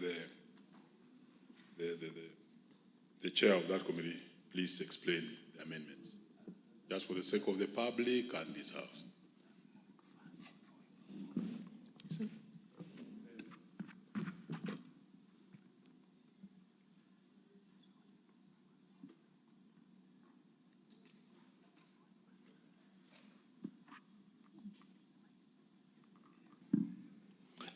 Thank you, Chair. Thank you, Chair. I want to give the explanation that in the bill, Chair, we had used the terminology conduct risk management, appearing immediately after the words the controller may, and substituting the words advise on the appropriate risk management measures. Mr. Chair, we have adopted the words from the Senate because they are more encompassing and they represent the entire spectrum of risk management. Thank you, Chair. Thank you. All members, I now put the question, which is that the Senate amendments to clause 22 of the bill be now approved. Will as many of that opinion say aye? Will as many of that opinion say nay? Ayes have it. Clause 25. Mover. Chair, just like in clause 22, clause 25, Chair, is being amended in subclause 3 by inserting the following new subclause. On receipt of the report under subsection 3, Order. Sorry. Chair, move the amendment first before you explain. Okay, Chair, I wish to move the amendment and to accept the proposed amendment from the Senate. What is the amendment? The amendment, Chair. Say, just read what is in the order paper. You move the amendment that clause. Chair, I wish to move the amendment that clause 25 of the bill be amended in subclause 3 by inserting the following new subclause. 3A. On receipt of the report under subsection 3B, the governor shall submit the report to the respective county assembly. I beg to move. Members, I now propose the question that Senate amendments to clause order. I propose the question that the Senate amendment to clause 25 be now approved. Ms. Honorable Undo. Again, as my colleague Mwalimu had raised issues, exactly what kind of report are we envisaging? Because what we have here and what the country has does not lead anywhere. What kind of report are we envisaging to be submitted to the county assembly? And what is a county assembly expected to do with that report, considering in many cases the caliber of the MCAs in many of the county assemblies? Yes, Honorable Justice Kamei. Chair, I want to explain, Chair, that as per the laws of the land, we would not expect the governor to submit any report unless it is authorized by the respective county assembly. So we are basically agreeing, Chair, that it should go through the county assembly before it is passed. Thank you, Chair. Honorable Tuku. Thank you, Chair. I wish to support this amendment for simple reason that members of county assembly are representatives of the people. And indeed, if any report emanates from whatever quarter, needs the approval, ratification, and approval by county assemblies. We are talking of a very important bill here, Food and Feeds Safety Control Coordination Bill. Chair, I come from an agricultural constituency where we do dairy farming, and we have so much of unregulated feeds coming from manufacturers. And of course, we know the kind of infiltration that can happen within the circles of animal feeds. But now, after any investigation or certification of feeds, this report is brought to the governor and he just approves, we'll be opening a highway maybe for corruption, for unscrupulousness, but with the approval of the assembly, who have direct mandate from the people to oversight, then they'll have an opportunity to interrogate and even do visits and even involve certification bodies like KEBS to make sure, or Food and Drugs Authority, just to make sure that whatever feeds that are getting to our farmers are up to standards and in the best international standards. Therefore, Mr. Speaker, Chairman, I support this amendment. Thank you. Thank you. Members, I now put the question that the Senate amendment to clause 25 be now approved. Will, as many of that opinion, say aye? Will as many of the opinion say nay? Ayes have it. Senate amendments to the first schedule. Mover. Chair, I wish to move that the first schedule be amended by inserting the following new items immediately after item number 3. Each county government department dealing with matters relating to agriculture, that is 3A, Chair, and then 3B, each county government department dealing with matters relating to health. Chair, we propose to reject this amendment because the moment we forward, Chair, issues to the county government, we will not be going down to various departments. We'll just be giving the matters to the county government, and then the county government will deal as per the authorization they have. Thank you, Chair. Your members, I now propose the question that the Senate amendments to the first schedule of the bill be now rejected.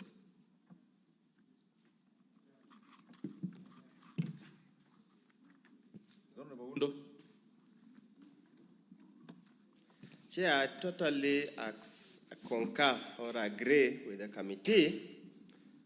I think at times the county governments overreach themselves. These two small departments they have that have got no value at all to the lives of the people shouldn't be involved in very complicated matters like this. Once we have given once it has gotten to the county, the small department, they have no budget. It's only their own employment bureaus that have got no technical ability to deal with this matter. I totally agree. We reject, but then we go back to mediation. Our country. And formerly, before devolution, whoever was in the country would tell there was some serious activities to do with agriculture on the fields. Officers who had been sent there, supporting farmers, having vehicles, having motorbikes. But today, Chair, after devolution, agriculture is not as much supported by the county governments the way the national government used to support agriculture before devolution. Chair, moving, if we take this direction for another 10, 20 years, this country may start borrowing unnecessary or foodstuffs which we have never thought Kenya could round out of, especially beef. We can see the industry of livestock in agriculture is much affected. There are no extension officers. You find some counties, I don't know which county up to this far has ever employed a veterinary officer. Today they are using public health officers to inspect meat in the towns, and the same public health officers cannot be used as extension field extension officers for agricultural businesses. So, Chair, I would urge the counties to be more vigilant because they are carrying a very important role of feeding this country. And as we empower them, they should take up their role with strength. Thank you.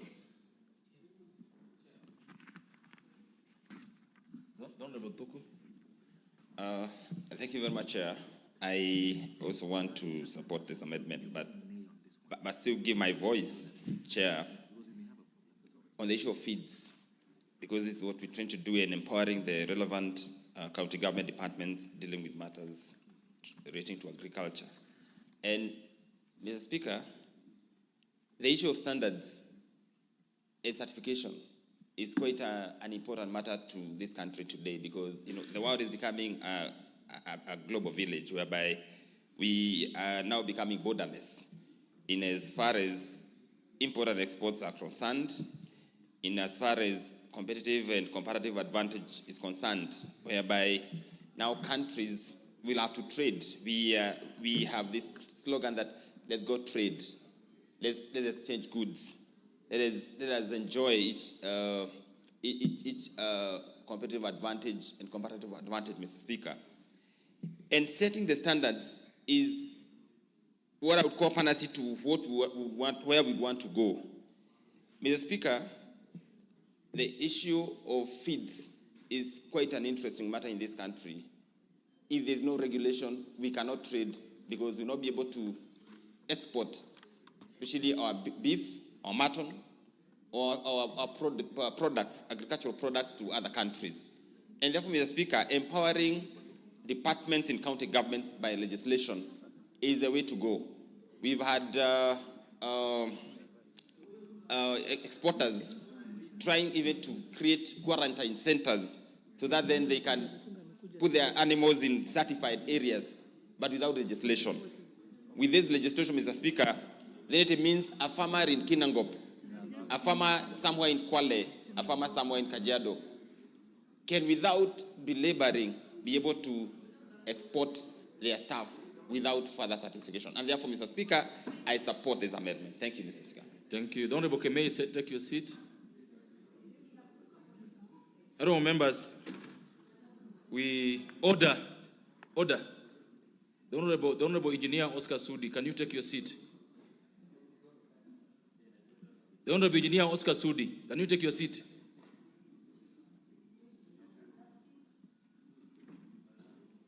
Oh, members, voting on this one, I have to guide this, that the committee is proposing rejection of the amendment. So those who go with the committee will vote nay. Those who go with Senate amendments will vote aye. I hope this is well guided. Yes, Honorable Mbai.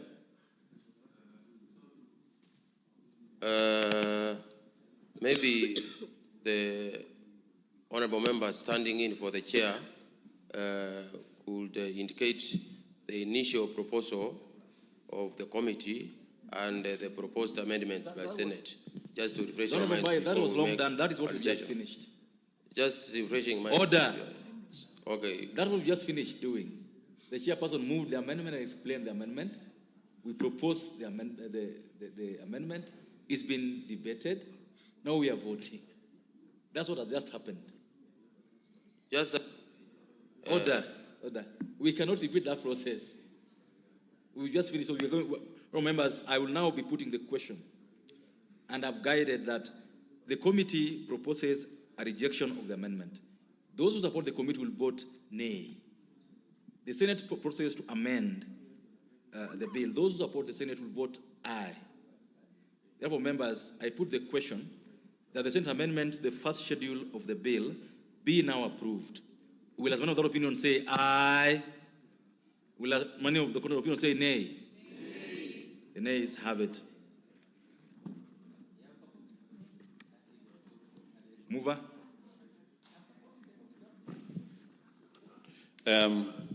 Thank you, Chair. Honorable Chairman, I beg to move that the committee do report to the House its consideration of the Senate amendments to the Food and Food Safety Control Bill, National Assembly Bill number 21 of 2023, and its approval thereof with amendments. Thank you. Thank you, honorable members. I therefore put the question, which is that the committee to report to the House is consideration of the Senate amendments to the Food and Feed Safety Control Bill, National Assembly Bill number 21 of 2023, and its approval thereof with amendments. Will, as one of the opinion, say aye? Will, as many of the opinion, say nay? The ayes have it.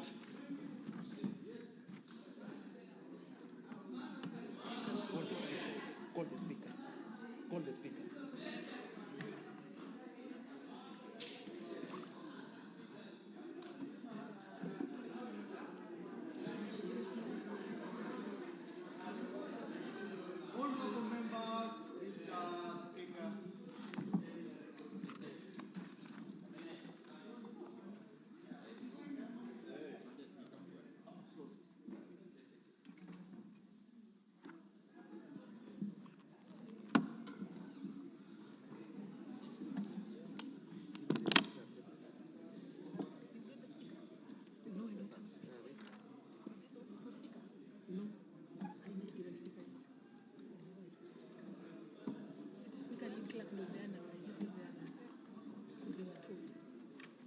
As in, for the speaker, it's best if the lead clerk gives. That was my assumption. But it's okay. Chairperson, Chairman. Honorable Speaker, I beg to report that the Committee of the Whole House has considered the Senate amendments to the Food and Feed Safety Control Bill, National Assembly Bill number 21 of 2023, and approved the same with amendments. Mover.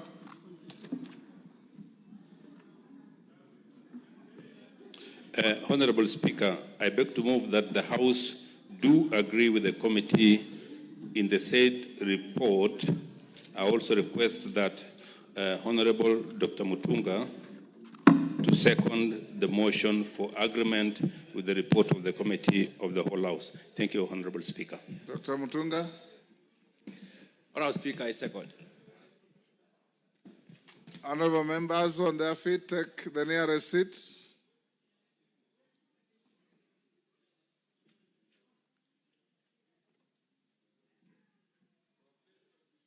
Take the seats. Bashir.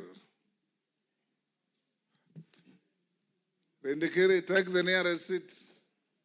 Where is the nearest?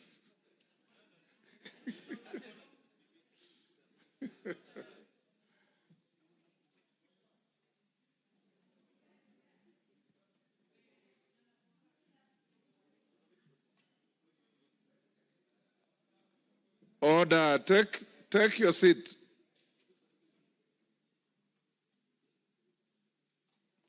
Honorable members, I propose the question, which is that the House do agree with the committee in the said report. I now put the question, which is that the House do agree with the committee in the said report. As members of that opinion say aye. Will those of the contrary opinion say nay? The ayes have it.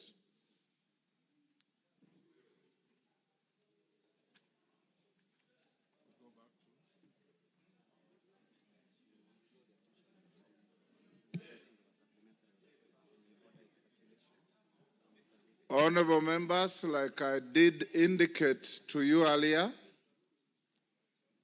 following the meeting of the House Business Committee, authority was given to prepare a supplementary order paper which the clerk has prepared, the Speaker has approved for circulation, and is now available to you.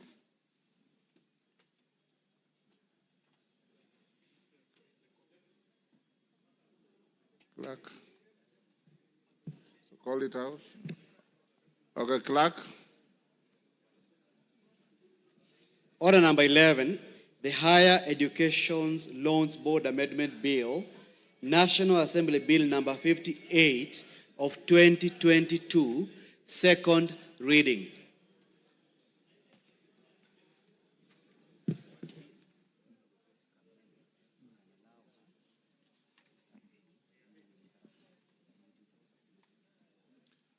Joyce Kamene, is she in the house? Thank you, Mr. Speaker. Joyce Kamene, you may start moving, but at some point I will interrupt you to deal with the issue that we adjourned the House about before you carry on. Thank you, Honorable Speaker. I wish to move the amendment on the Higher Education Loans Board Amendment Bill number 58 of 2022. Honorable Speaker, the principal object of this bill is to amend the Higher Education Loans Board Act number 3 of 1995 to address a specific challenge faced by some of the young students, those who have not yet attained the age of 18 years and, as such, are ineligible to apply for higher education loans under the current legal framework. However, Article 27(4) of the Constitution 2010 on equality and freedom from discrimination outlines that the state shall not discriminate directly or indirectly against any person on any grounds, including age.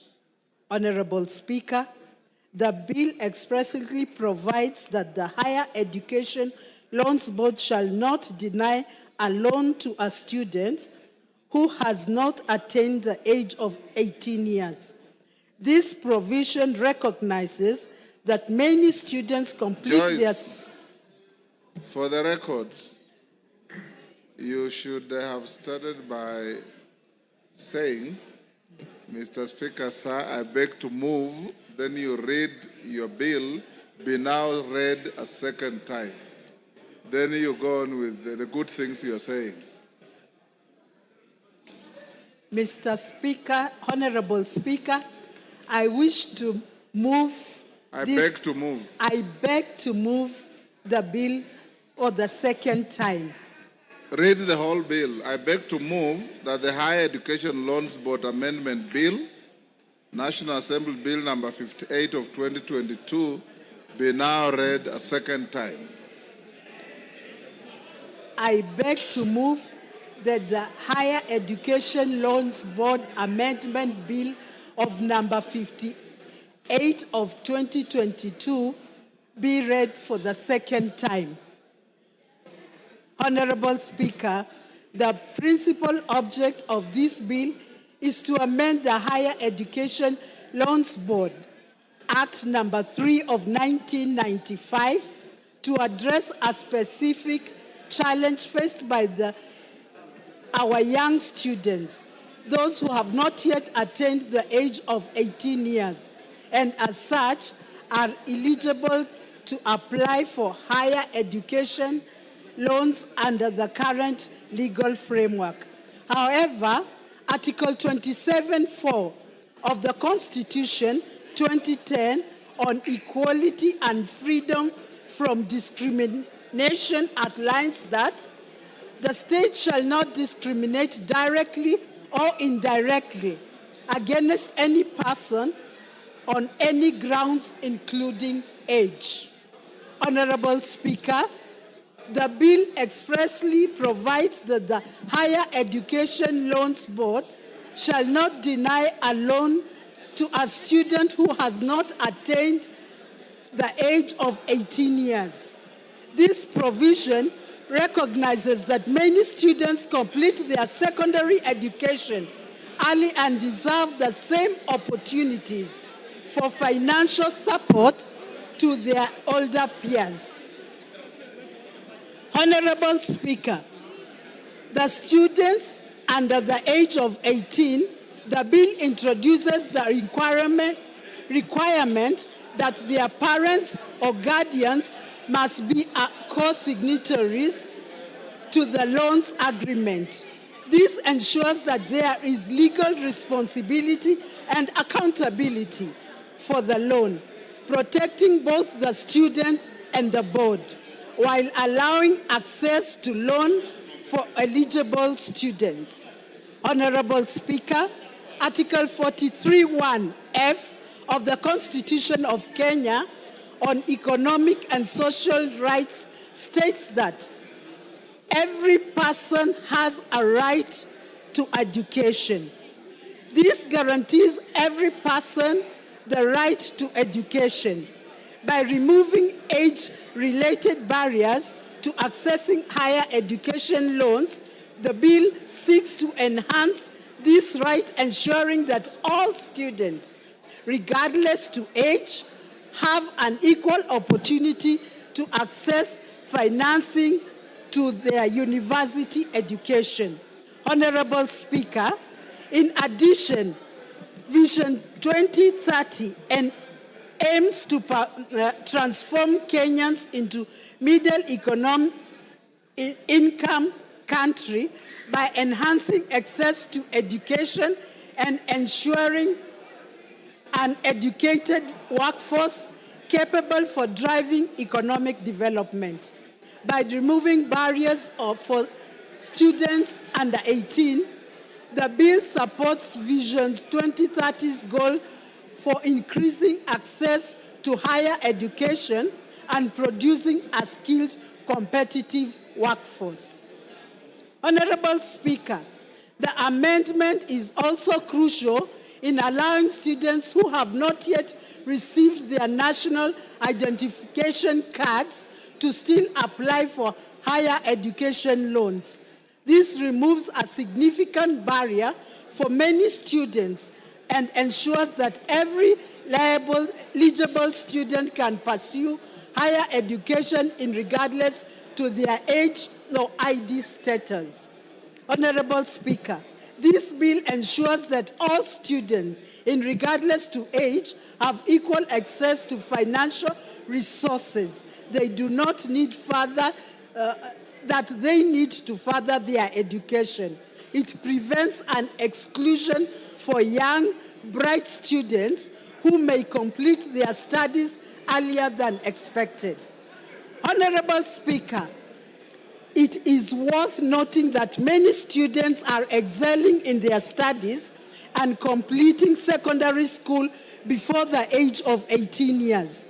They should not be penalized for their academic success by being denied access to financial aid. This amendment will ensure that the system recognizes and supports their efforts.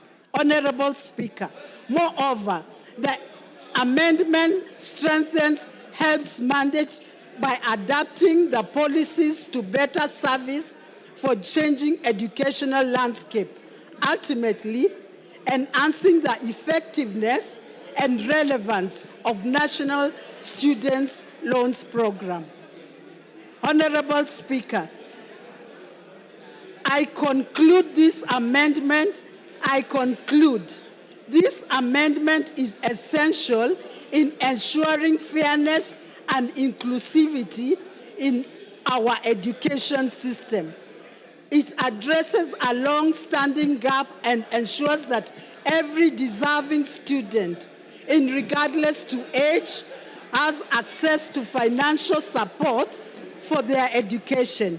It may be said times without it has been said times without that education is an equalizer. I urge members of this House to support this bill and ensure swift passage for the benefit of our young students and the future of our education system. Honorable Speaker, I beg to move and request Honorable Ounda to second. Honorable Oundo. Thank you. Order, Honorable Oundo. Order, members. Honorable Oundo, hold your horses. Okay. Take your seat. Order, honorable members. Honorable members will hold the bill at order number 11 that has been moved by the distinguished member from Machakos County. Honorable Kamene. Oundo, you'll second after we dispose of order number 12 on the supplementary order paper. Honorable members will proceed as follows. When order number 12 on the order paper, the supplementary order paper is read, the Speaker will give some short ruling on the points of order that were raised by several members this morning. Thereafter,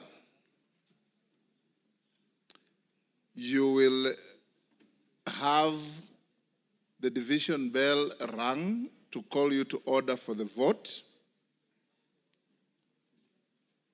The House Business Committee has directed that voting will be by electronic process. Those of you who may not have your cards will be required to register with the clerks at the table so that everybody is voted. After the vote is cast and the results announced to the House, then we'll open to a few members who may wish to comment on the nominee that has been processed through the House. So call out order number 12.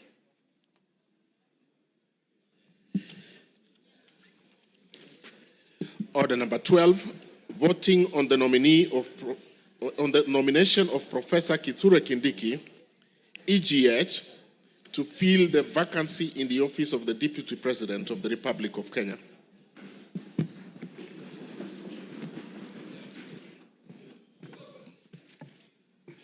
Thank you, honorable members. Honorable members, I have a communication to make on the nomination of Professor Kithure Kindiki, EGH, to fill the vacancy in the office of the Deputy President of the Republic of Kenya. Honorable members, you will recall that earlier this morning at the commencement of the sitting, I notified the House of the receipt of a message from His Excellency the President nominating Professor Kithure Kindiki, EGH, to fill the vacancy in the office of the Deputy President pursuant to Article 149 of the Constitution. You will further recall, Mutuse, take your seat.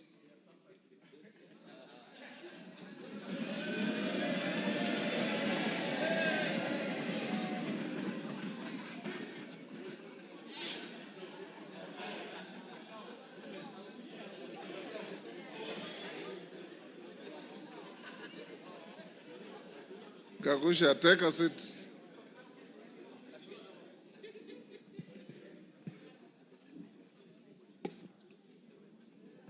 Honorable members, you may further recall that upon notification of the House, several members rose in their places and raised a number of issues for my guidance. The members who spoke included Honorable Robert Bukose, Honorable Mboka Milemba, Honorable Emmanuel Wangwe, Honorable Samuel Chepkonga, Honorable Jen Gakiri, Honorable Wanami Wamboka, and others. In this regard, I convened a meeting of the House Business Committee for the purpose of deliberating on the next steps to be taken by the House on this matter and guiding the House on the issues raised by the members. Honorable members, I've distilled the issues raised by the members as follows. 1, whether Article 149(1) of the Constitution envisages an approval process in the manner contemplated by the Public Appointments Parliamentary Approval Act, Cap 7F. 2, whether the House shall conduct public participation in voting on the nomination under Article 149(1) of the Constitution. 3, whether the members shall be required to debate on the nomination under Article 149(1) of the Constitution.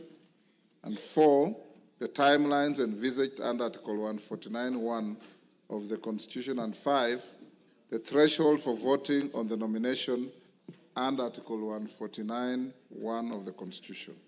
Honorable members, permit me to examine each of the issues that have been raised.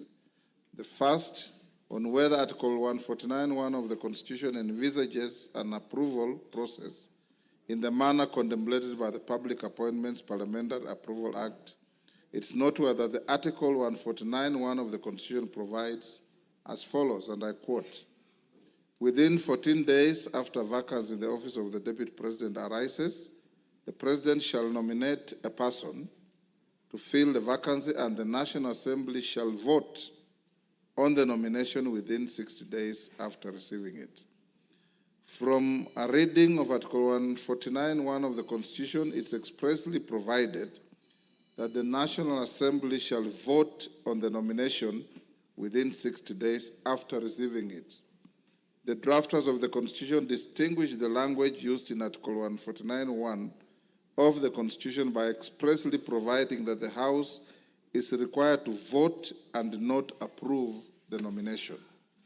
Indeed, this is to be distinguished from the provisions of Article 132(4) of the Constitution, which provides that the President shall nominate and, with the approval of the National Assembly, appoint and may dismiss the Cabinet Secretaries in accordance with Article 152, the Attorney General in accordance with Article 156, the Secretary of the Cabinet in accordance with Article 154, Principal Secretaries in accordance with Article 155, and High Commissioners, Ambassadors, and Diplomatic and Consular Representatives.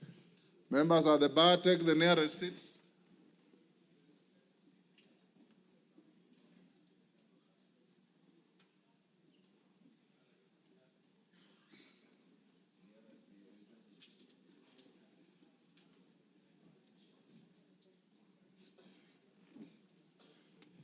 Honourable members, in this regard, for all the state officers that I have just highlighted, the House is required to approve their nomination by the President. However, in respect to the Deputy President, Article 149(1) of the Constitution expressly provides that the House is required to vote on the nomination.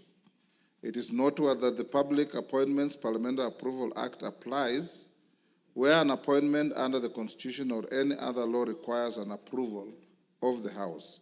Consequently, noting Article 149(1) of the Constitution requires the House to take a vote on the nomination, the approval process envisaged under the Public Appointments Parliamentary Approval Act does not apply in this case. The House will therefore adopt the precedent it has set on this matter, and this settles that point.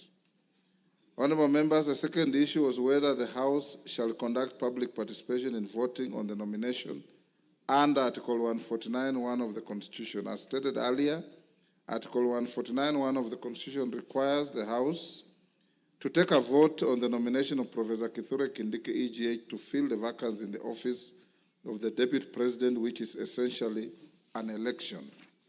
Honourable members, you will recall that the practice of the House, whenever it is confronted with an obligation to vote on the matter as relates to an election, the instances include election of the Speaker, the Deputy Speaker, under Articles 106 of the Constitution, the members of the East African Legislative Assembly and the Pan-African Parliament, for which the House is required to vote on nominations of members to hold such positions. The practice of the House in these instances is that the House has always proceeded directly to vote without public participation. To this end, to the extent that Article 149(1) of the Constitution contemplates the House to vote upon receiving the nomination, the requirement for public participation is not applicable in this case. This settles the second issue. Honourable members, on the third issue relating to whether members shall be allowed to debate on the nomination, is noteworthy that having determined the vote contemplated under Article 149(1) of the Constitution is an election, no debate arises on a matter of election.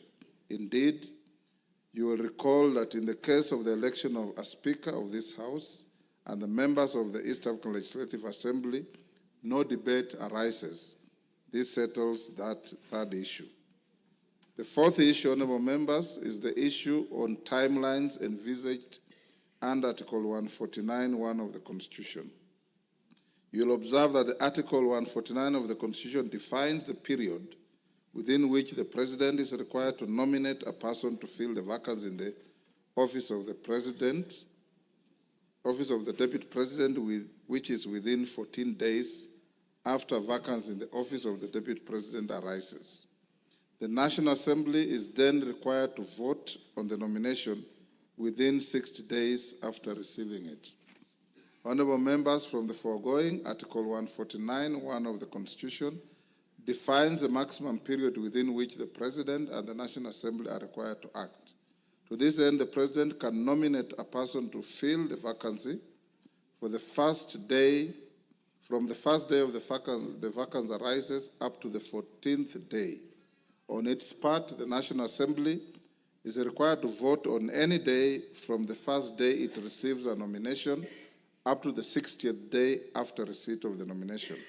Consequently, the nomination of Professor Kithure Kindiki, EGH, and the vote the House is required to take today on the nomination is within the constitutional timeline provided for in Article 149(1) of the Constitution.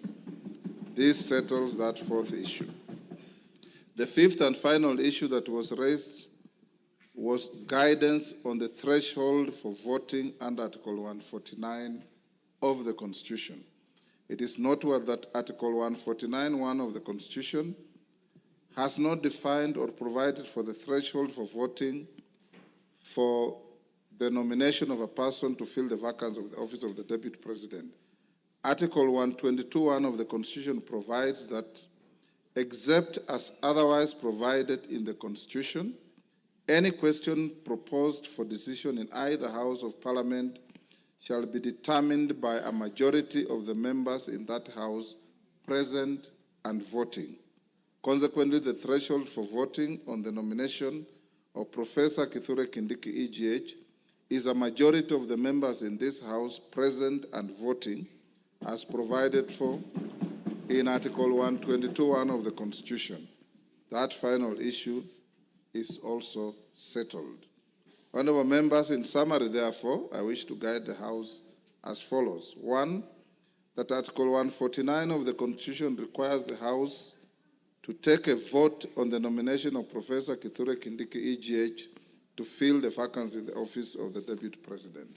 2, and in this regard, the House will be guided by its previous precedents whenever it's called upon to take a vote on a matter as relates to the election of the Speaker, the Deputy Speaker, and members of IALA and Pan-African Parliament. 3, that no debate arises on a matter that the House is required to take a vote. 4, that the nomination of Professor Kithure Kindiki, EGH, and the vote the House is required to take on the nomination is within the constitutional timeline provided for in Article 149(1) of the Constitution. 5,